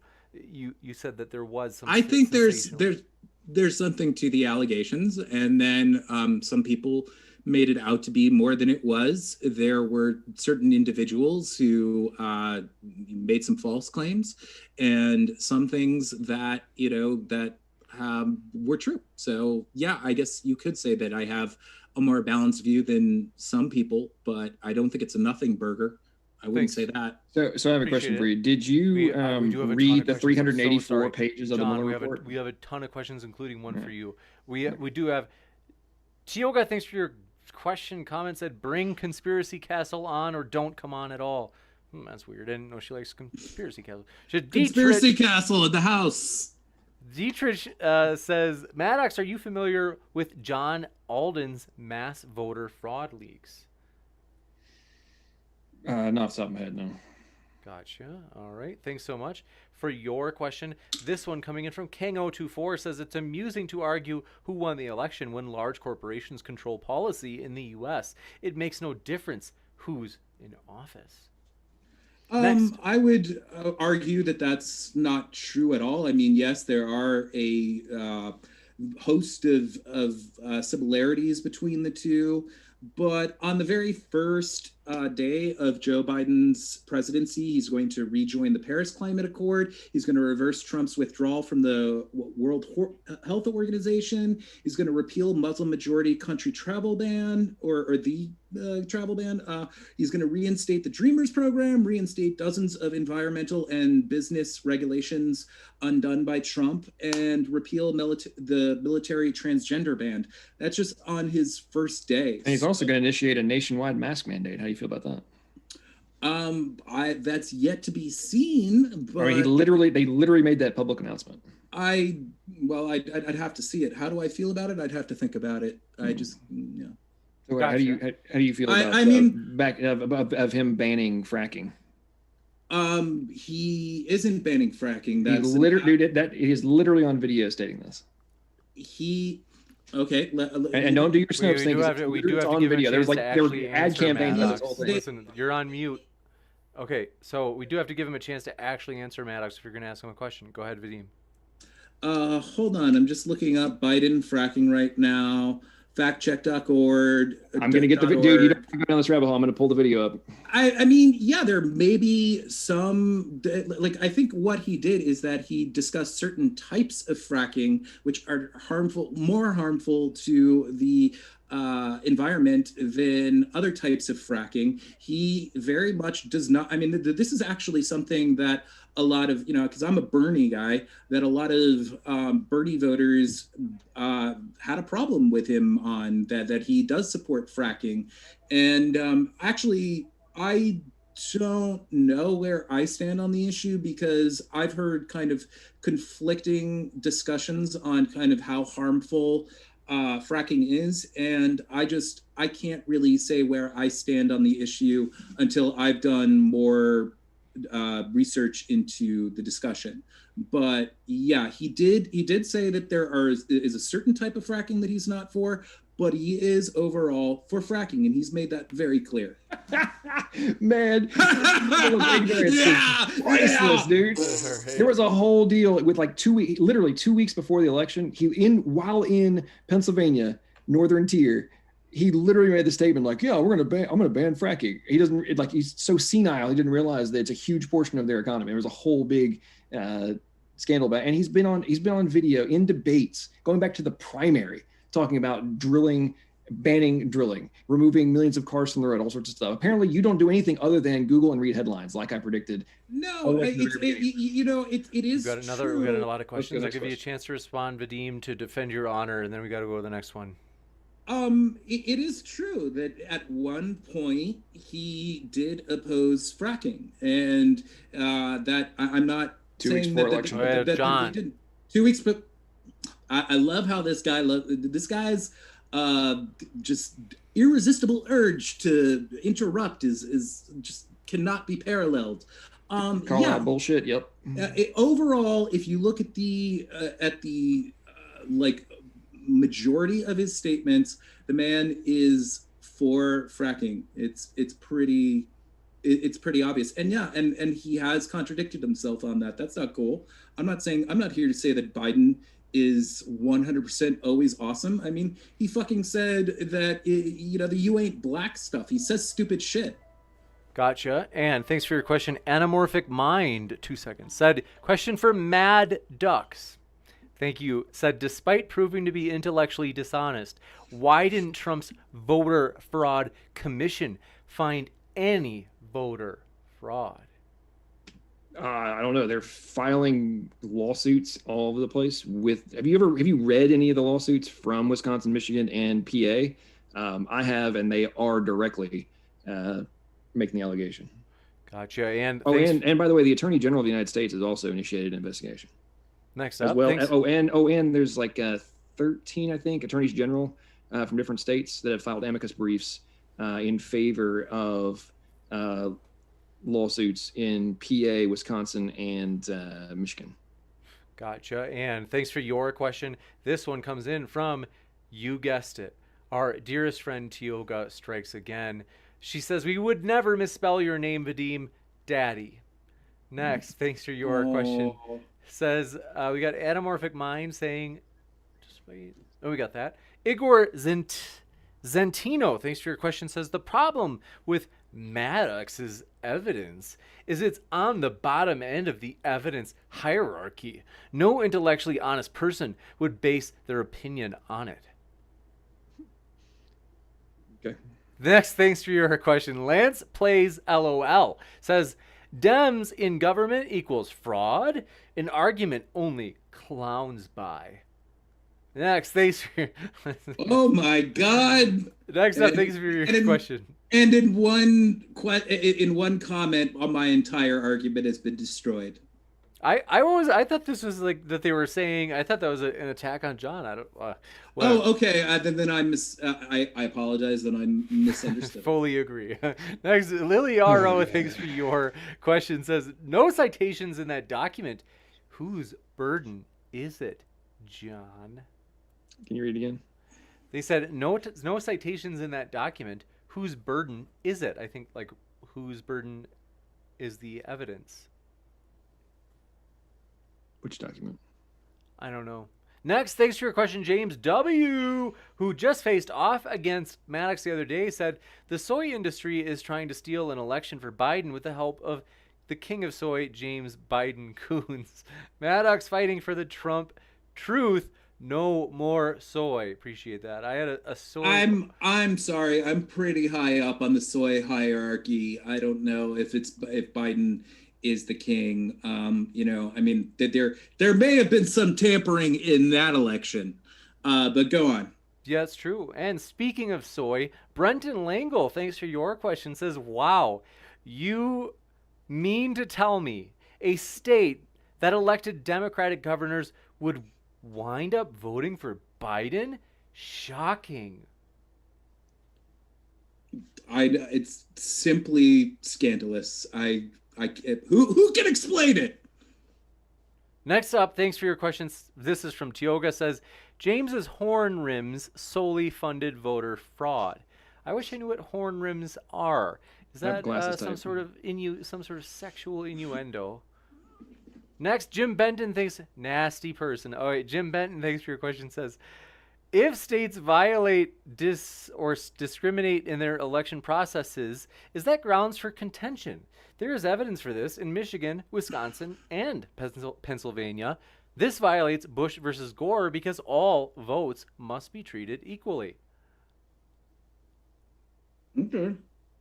I don't know what to say to that. Thank you for your question. Josiah Hansen says Al Schmidt, Philly's election commissioner, is Republican. John, stick that in your pipe and smoke it. Yeah. I quit smoking a long time A ago. little weird, huh? Lily Aja says, hey, fellow lefties, I hear the sound of an abundance of rain. I hear the sound of victory. She must be referring to Republican tears. Next up, we love you Republicans. We love you Democrats. We love you all the strange creatures in between. We hope you do feel welcome. We've got a lot of, it's always a fight out there, but, you know, you'll get used to it. Lack of Eunice, thanks for your question, said, Vadim, you lost the high ground with all the ad hominem attacks on Maddox and his stupid flash hat. I added that part. Well, and they said, okay, and making fart noises over him. Have some professionalism. You're a child. Oh, yeah, right. I made fart noises long after he had interrupted with like crack ups and just straight up interrupting me. The shit talking started far before this discussion went live. He said to me, he asked me if I actually believed the shit that I was about to spew, and said that 4 people that he had discussions with on this channel, I think you said 4, maybe 3, had explicitly told you that they did not believe what they thought. You know what? I'm gonna call bullshit on that. That someone would just say that to you in an opening. James, can you corroborate that? Because you should have been around during these discussions. Has anyone ever told Maddox that they don't believe what they say? Has anyone told Maddox they don't James, believe what he don't make says? me name names. No, name them so that they can go ahead and name them. You can just corroborate. I'm not going to say people's names publicly on that context. Yeah, because you're full of shit. We next. You're bringing up what we talked about before we went live, and then you're going to call shit on me? As you literally fulfill the crap that I called you out on before we went had this debate? You actually research this stuff beyond the talking points and headlines, and I proved beyond all doubt that that's exactly the case, just in context of the guy you claimed recanted. I let you go on like a 3-minute diatribe about that, and then I completely annihilated you with playing the video. Okay, yes, perhaps in your fantasy world that in occurred, but here in reality, you had to concede. You got destroyed, boy. Moving. Okay, thank you very much for that. All right, next up, thank you for your question from Brandon Langle. Sometimes I call him Brandon just when I feel like we're too chummy, just to kind of create some separation. So Brandon says, Maddox is lying. Biden is not banning fracking. He said he would early in the campaign, but then reversed his position. The left was really mad about it. Yep, I said so myself. Next, thanks for your question from BPOW, said, women have been mandated to wear a shirt and cover the naughty bump. So why is it such an issue for the government to ask people to cover their face holes?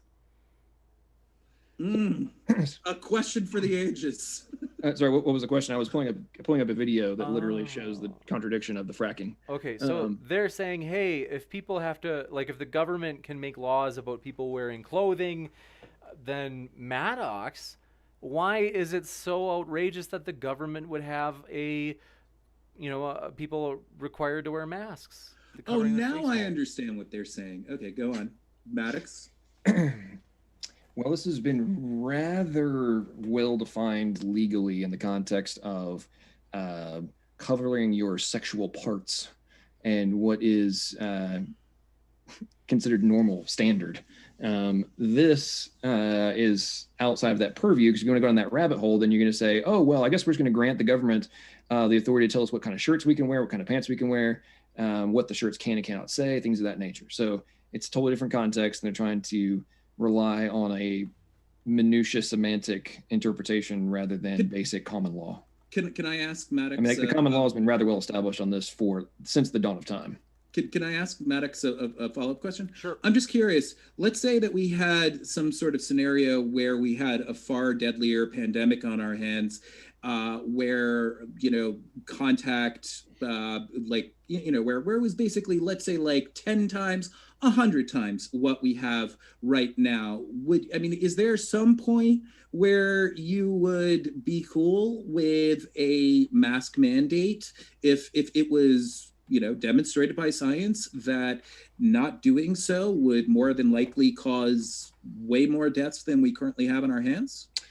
If we're talking about the Ebola, it's a totally different conversation. But however, in all precedents, the people in question you're referring to that would need to have some kind of action taken, they would be being the sick people that are sick being put into quarantine, and that has long established precedent. It's the people who are sick get put into quarantine; the other people do not. We did the literal reciprocal of that in relation to COVID. So. No, but people, apparently you didn't actually go and research any of this stuff because this whole conversation has been had quite a bit from a legal perspective. You are discounting in terms of the lawsuits that are being filed and everything else. Now, in the context of COVID, what is the currently recognized under the age of 60 death rate? I don't know offhand. So you don't know. So you're wanting to bring up and make it a whole point. I gave you a hypothetical based on something different, and we're not having a conversation about shocking. You don't have a freaking clue, but you're claiming that COVID could have no bearing, and the reactions to it could have no bearing on the election. I'm going to give Vadim the last word on this one because he hasn't gotten how many more questions you got? No. Well, I get the last. You talked for a while, so I just want to say, good sir, you're acting as if. When you say that we need to, quarantine those who are sick, I said that's a standard. Hold on, well, you do it, John. We have to let's give him a chance. He hasn't gotten a lot of questions. It seems like you are just discounting the very basic fact that wearing masks prevents other people from picking it up and spreading it. So who may not know that they have it. So it seems like a pretty basic thing to recognize, but you've other things have flown over your flash baseball hat. So you apparently haven't read the reports that have come out. This one is from that the masks are not actually causing the reduction in the infection rate. Anamorphic Mind says, for dishonest mad ducks, voter fraud commission was disbanded in 2018 without finding anything. Please get an education before debating. Okay, reiterate, please. They said for dishonest Maddock, they said voter fraud commission was disbanded in 2018 without finding anything. Please get an education before debating. Categorically false statement. Next. Stop being a liar. They did find things, and there have been things found in the last year and a half. Next. Mike Billars, thanks for your question, says, Vadim has a channel where he claimed a cat was zapped by God. I don't think calling him a child is insulting at all. Next. That's fine. I'm a kid at heart. It's true. I'm guilty. But next up, Gabriel K, thanks for your question, said, Web Sevedim goes super Sevedim. He turns into Stalin. There's some names we do not say here. Turn into Stalin? Hey, James, do you happen to know Brandon Kaplan? Well, this is aimed at me. This guy is just taking all clearly that was aimed at me, right? Oh, I see. So they said S-Vadim, and now I'm realizing they're saying Web S-Vadim goes super S-Vadim. I don't know what this means. I honestly don't know what it means. I know that this guy usually is a conservative, so I think he's trying to insult you. All right. Well, all I have to say is all hail Stalin and all hail Satan. Oh, there we go. We're rolling the dice with our YouTube platform this week. Alex Gordon, thanks for your question. Says, Maddox, you've offered a sufficient argument. It would make sense if it were true. Can you determine necessity? Meaning, can you exclude other explanations for the points that you've raised? I'm guessing that's an atheist, right? I think so.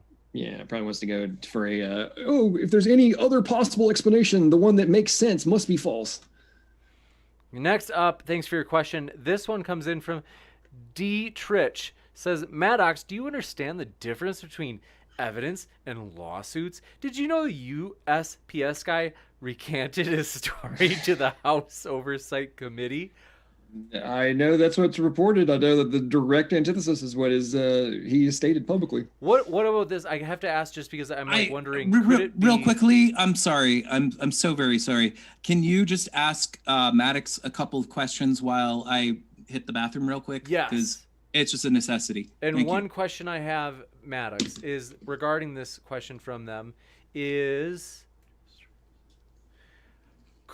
is there any possibility, and I am only saying this like out of a sincere, like, objective, observer, because I don't know a lot about it, but I've obviously heard about this fellow who allegedly recanted, and I also saw the video from James O'Keefe this afternoon where he said, and then I saw your video, which I guess came out 3 hours ago, where I'm wondering, could it be the case that he did recant with the feds, but then after he went back to his original story, in which case both outcomes would be true, namely that. Well, no, James, I was making the point about, that's why I brought up Michael Flynn. If he did recant to the FBI and to the House Oversight Committee, and he goes and recants publicly, he is literally committing a felony. Wait, when you say recant publicly, you're like, you could say a double recant? No, because I mean he lied to the investigators. That was what do you think Michael Flynn was charged with? They claimed that he lied to the FBI. Oh, I see what you're saying. So if he did recant to the FBI when they asked him about the investigation, when they're conducting a formal investigation, like he was contacted by the Inspector General of the United States Postal Service, and then it went to the Oversight Committee and such. But if he told them one thing and then comes out publicly and recants it, he is literally committing the exact same crime as Michael Flynn. I see what you're saying. Okay, Igor Zentino, thanks for your question, says, always love watching Maddox make a fool out of himself. I know, it's amazing how so many of these folks that talk trash literally don't understand the words that are coming out of my mouth. It's amazing. Next up, Chalk it up to that. Next up, That's Andrew. Sweet copium, hell of a drug. Coming from the dude who's clearly stoned. Next up, Andrew I'm not Handelsman. stoned. You're just drunk. Okay. Maybe you got a little. You have like some like I'm not Xanax. either. You have some like Xanax beer. You both have had too much soy. I hate to do this. It might be a soy overdose. It could certainly That would make sense. But I honestly, I'm just kind Of, just a different kind of guy. Yeah, you don't actually go and research things. All that are right, we significant. will talk You about. run around and act like a character. We'll talk about your That's guys' it. eating That's the habits ticket. later. We have a question from Andrew Handelsman who says, "Where did Michael Dresden go?" Michael Dresden is one of our local trolls. Thanks for your. So I don't know, but hadn't seen him tonight. So or her, I don't know. But Mike Billars, thanks for your question. Said, literally take a drink.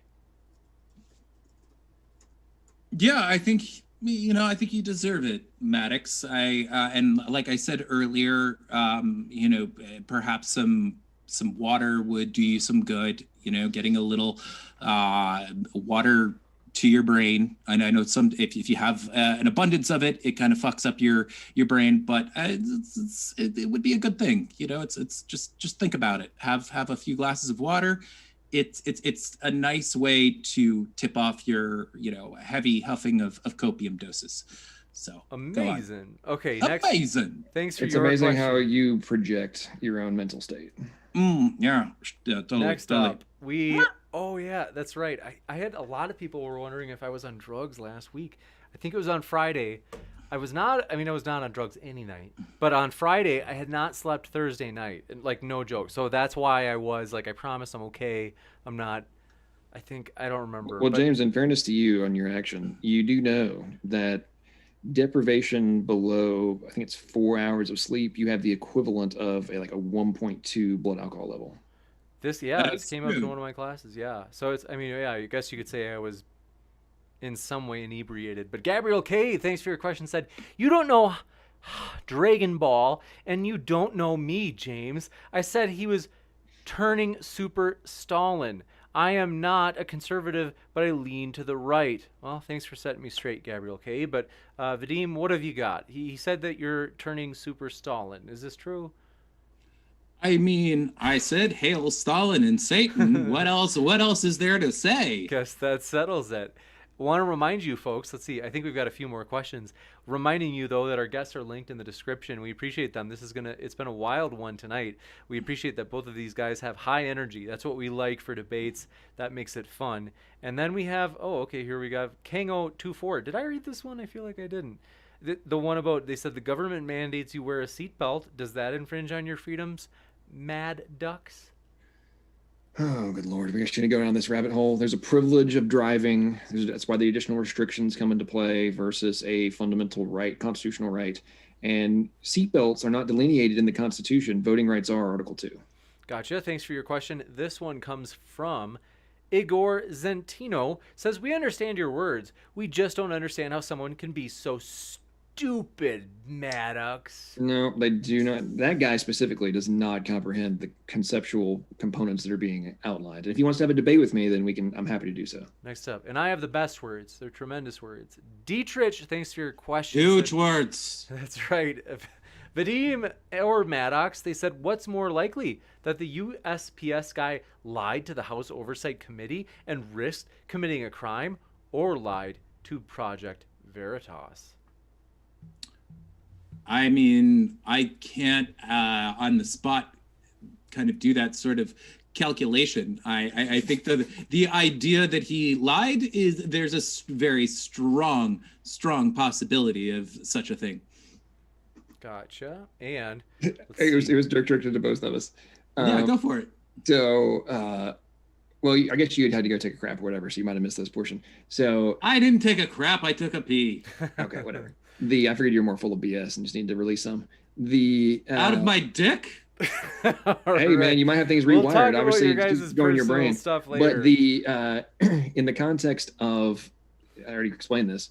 If he did lie, or to the whatever, regardless of what he said to the Oversight Committee, if he is now coming out and publicly stating the exact opposite, publicly, he is committing the exact same crime as Michael Flynn, and would be subject to a felony. So unless you think he's committing a felony in a public setting, then we're obviously talking about a misinformation being released, which is the much more probable deal in this context. I don't know if that's more probable. I mean, Michael Flynn did it. He is someone who should know better. And I'm assuming you haven't followed up on the Michael Flynn case at all. We have to give him a chance to actually respond. Well, he's on another case of him not knowing what he's talking. We have to give him a chance to respond. Yeah, I think the you know what? Let's just move on. I don't care. Let's just get to the end of it so we can do our closing statements, because I should probably, this has gone on for a while, and I'd like to get some work done this evening. You got it. Amazing. Next up, thanks for your question. This one comes in. Did you hear that? Okay. Yes. Next up, Alex Gordon, thanks for your super chat. Alex, that was really generous of you. We do appreciate it. You know, they said, Maddox, meeting sufficient and necessary. This is the last question, folks. Do me a favor if this is going to be the last one, just because we do. These guys have been here for a while. Said Maddox, meeting sufficient and necessary conditions is philosophy 101 causation. No atheism required. Demonstrate your argument meets these conditions, or just admit you're a cynical, social, conservative assertion machine. To have a probable cause to pursue legal action does not require a 100% proof burden. And then if you're going in from a civil perspective, you're now looking at an even lower standard than you would in terms of criminal. So yeah, the same thing in terms of like philosophical argument and logic proofs doesn't apply in relation to what we're talking about now in terms of whether it's reasonable to conclude there is a expectation of voter fraud, corruption, and if we should pursue lawsuits towards that end. Gotcha. And Gutsick Gibbon is in the house. Glad to see you, Erica. Always happy to have you here. And I think that is it. Let me just double check. I prefer not to get those angry emails when I miss one. Okay. Want to say, though, our guests are linked in the description. We really do appreciate all your support, folks. Seriously, thanks for your super chats. Thanks so much for your likes. That stuff really does help a lot. We're excited, folks. We want to let you know. Vadim, where are you located, by the way? I happen to be at the current moment somewhere in Florida. I don't want to dox myself, but I will be moving to LA in the not too distant future. And yeah, Juicy. Nice, you I like go. it. The reason I ask is because one of the things we do want to do for real is that we do want to use these super chats, put your super chats to good use, folks. In that we do eventually, we're gonna have to wait until COVID clears up some, but we do, especially we're anticipating hopefully the summer. We do want to do a lot more kind of debates on tour in person. And so, John, I know where you live, so that's the only reason I hadn't asked. But we'd like to head out to both of your guys' locations for possible in-person debates with fellows like yourselves. And so I'm down, that would depending be on the epic. topic. It would be absolutely fun. And we do have in-person debates, folks. If you haven't seen some of the ones we have done, we do have those in some of our Best of Modern Day Debate playlist on our normal homepage if you want to see some of those. Some of the production quality is not great. That was my fault. But yeah, thanks so much, folks, for your questions and everything else. And so thanks so much for your support. We hope you guys keep sifting out the reasonable from the unreasonable. We will be back both Friday, and we do have one booked for Saturday. This Friday is going to be we're taking the plunge, guys. It's going to be controversial.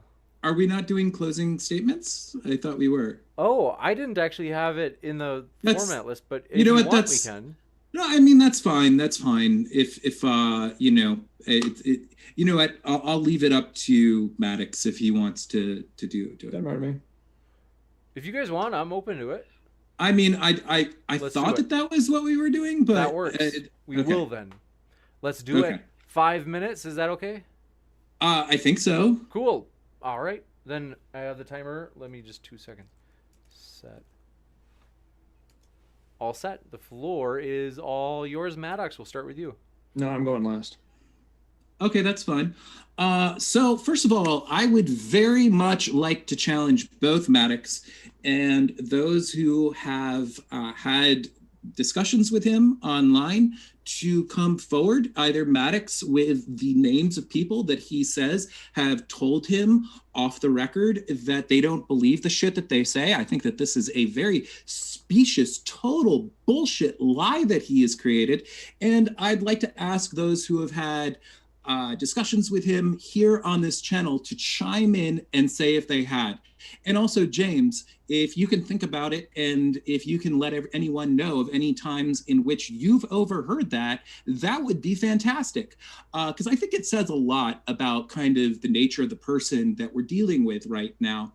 So, folks, I've said it all, 80 papers from leading academic sources from all political spectrums, or from both political spectrums, the most respected learning institutions, and the consensus is voter fraud is extremely rare to the point where it never affects the outcomes of an election. Contrary to what he says, COVID does not change that with mail-in ballots or any other type of voter fraud. Many government investigations are included, many by states who are primarily red, and the consensus is there is no it is so rare that it should be of no concern. Also, concerns about non-citizen voter fraud are insanely rare. And not only are there countless safeguards to prevent that fraud and tampering with them, sorry, I had these notes lined out and I misspoke that. I meant to say, and not only that, there are countless safeguards to prevent fraud and tampering with them. We talked about the legal precedent and what they have to say about voter fraud. Teal deer, there's so little evidence for it that it's a non-issue. Recently, as soon as William Barr said that the Justice Department would get involved, Richard Pilger, the Trump appointee whose job it is to oversee instances of voter fraud, resigned within hours. He said, having familiarized myself with the policy and its ramifications, I must regretfully resign from my role as Director of Elections Prime's branch. It's obvious. He thought this was all a bridge too far and couldn't be a party to it. If we were living in saner times, this would not be an issue. But it's 2020. Trump's alternative facts-based leadership and things like QAnon batshittery, born of the bizarre brand of rampant dishonesty this president is known for, has straight up infected the brains of the masses, and consequently, we're having this conversation. I guess it's a fitting or at least understandable end to the toxic dumpster fire hell year that is 2020. Again, contrary to somewhat popular belief, allegations of voter fraud are taken very seriously, if any of the myriad of allegations at this point were not mostly debunked or were not fully debunked, they would have been pursued. And they just wouldn't be easily thrown out of bogus, the bogus suits, rather, that Trump has levied would not be easily thrown out of court. Mike Pompeo, going a little fast here, I'm almost done. Mike Pompeo just the other day, or maybe two days ago, basically announced plans of a soft coup when he said that Trump would not transition over to Biden presidency, that they'd be transitioning into a second term. I never thought I'd say this in my lifetime, but Karl Rove was right. What is being alleged here is, quote, stealing hundreds of thousands of votes, stealing hundreds of thousands of votes would require a conspiracy on the scale of a James Bond movie. That isn't going to happen. And I repeat, this is a dangerous authoritarian effort rooted in factless claims, a near religious-like tribalism that has caused people who have just this faith in Big Daddy Uwu Trump to back these totally unverified claims. I can't mince words. It's disgusting. And although some of you may have fooled yourself into thinking you're fighting for justice, you're indeed fighting against the very fabric of American democracy and the very ideals your party constantly and shallowly claims to strive for. And I guess that's it. Sorry, that was pretty rushed, but I wanted to make sure I could get everything in the time allotted. No problem. So thank you, James, and thank you, Senor Maddox. Thank you. And we do appreciate your questions, folks. We want to give, let's see, might be able to squeeze one in here because we just had another one come in. Thanks so much for your questions. We're going to read this one right before we give it to Jonathan for his closing statement. And this one comes in from, I think this is one of your critics, Jonathan. They say, Igor Zentino, your arch nemesis, says, Vadim took Maddox down while sloshed. LOL, easy work. I'm not sloshed, although I can definitely tell why you'd think I was. So that's cool. Next, Gabriel K. They always think I'm high or something. Gabriel K. Thanks for your question. Said LGBT for Trump 2020. Go Maddox. One won't cancel us. I don't fully understand it, but thanks for that, Gabriel K. And we'll kick it over. John, the floor is all yours. Well, I mean, it's interesting, even all the way to closing statement, even after his standard talking points that I already showcased were stupid. My opponent decided to double down on those things yet again. He even went as far as to talking about the attorney who resigned. But I'm guessing, like so many other talking points that he spewed tonight, he didn't actually go and look and see who that was. Ironically, that was the individual who was part of the Obama-Biden administration. And he was directly in charge at the time with targeting conservative groups such as the Tea Party and other nonprofits through the IRS, because he used to work over at the IRS. And he was leveraged as a person to go after and audit those nonprofits. It's a well-known scandal, well-documented scandal. And then in typical Washington bureaucracy style, deep state, and we talk about, he just got sloshed over into some instance they didn't think would ever have too much significance. But all that aside, I recommend go and do research for yourself. Don't stop on the first 2.5 pages of Google. Even on DuckDuckGo, it's very interesting how so many of the things that were page one not long ago have been completely removed from the equation. But you go and look at them, you'll find the data, and you'll be able to see actually what's going on and be able to see the direct corollaries. And for people like my opponent, who obviously didn't watch the Mueller investigation report, didn't read it, didn't observe the evidence and all the impeachment inquiries, things of that nature, it is literally not conspiracy theory when you actually go and observe the attempts that have been made to take out this president. This is an all-in moment for the left and just the bureaucracy in general. They know that if he wins again and doesn't have to worry about re-election, that going after them, they are the enemy. and they will be the ones that are taken down. So they can deal with all the politicians in the Senate and the House. They have been for decades. Taking on somebody like Trump it's the be all end all for them right now. If they don't get him, then it's their asses on the line. Anyway, do some research for yourself. Think, use your brain. Don't buy into talking points, and actually try to use the brain that you've been given to come to rational conclusions.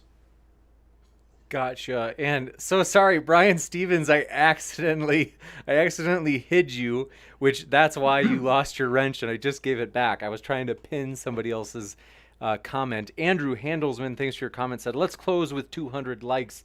Thanks for those likes, folks. We really do appreciate it. Want to let you know one more time, if you want to hear more of Vadim, if you want to hear more of John, they're linked in the description. What are you waiting for? It's so convenient. Okay, so thanks so much, folks. We hope you guys have a great night. Keep sifting out. Love ya. Keep sifting out the reasonable from the unreasonable. Take care, and we will hopefully see you this Friday night, as we'll have another one. And believe me, it's going to be controversial. It's going to be juicy. So thanks so much. Take care, folks. See you next time.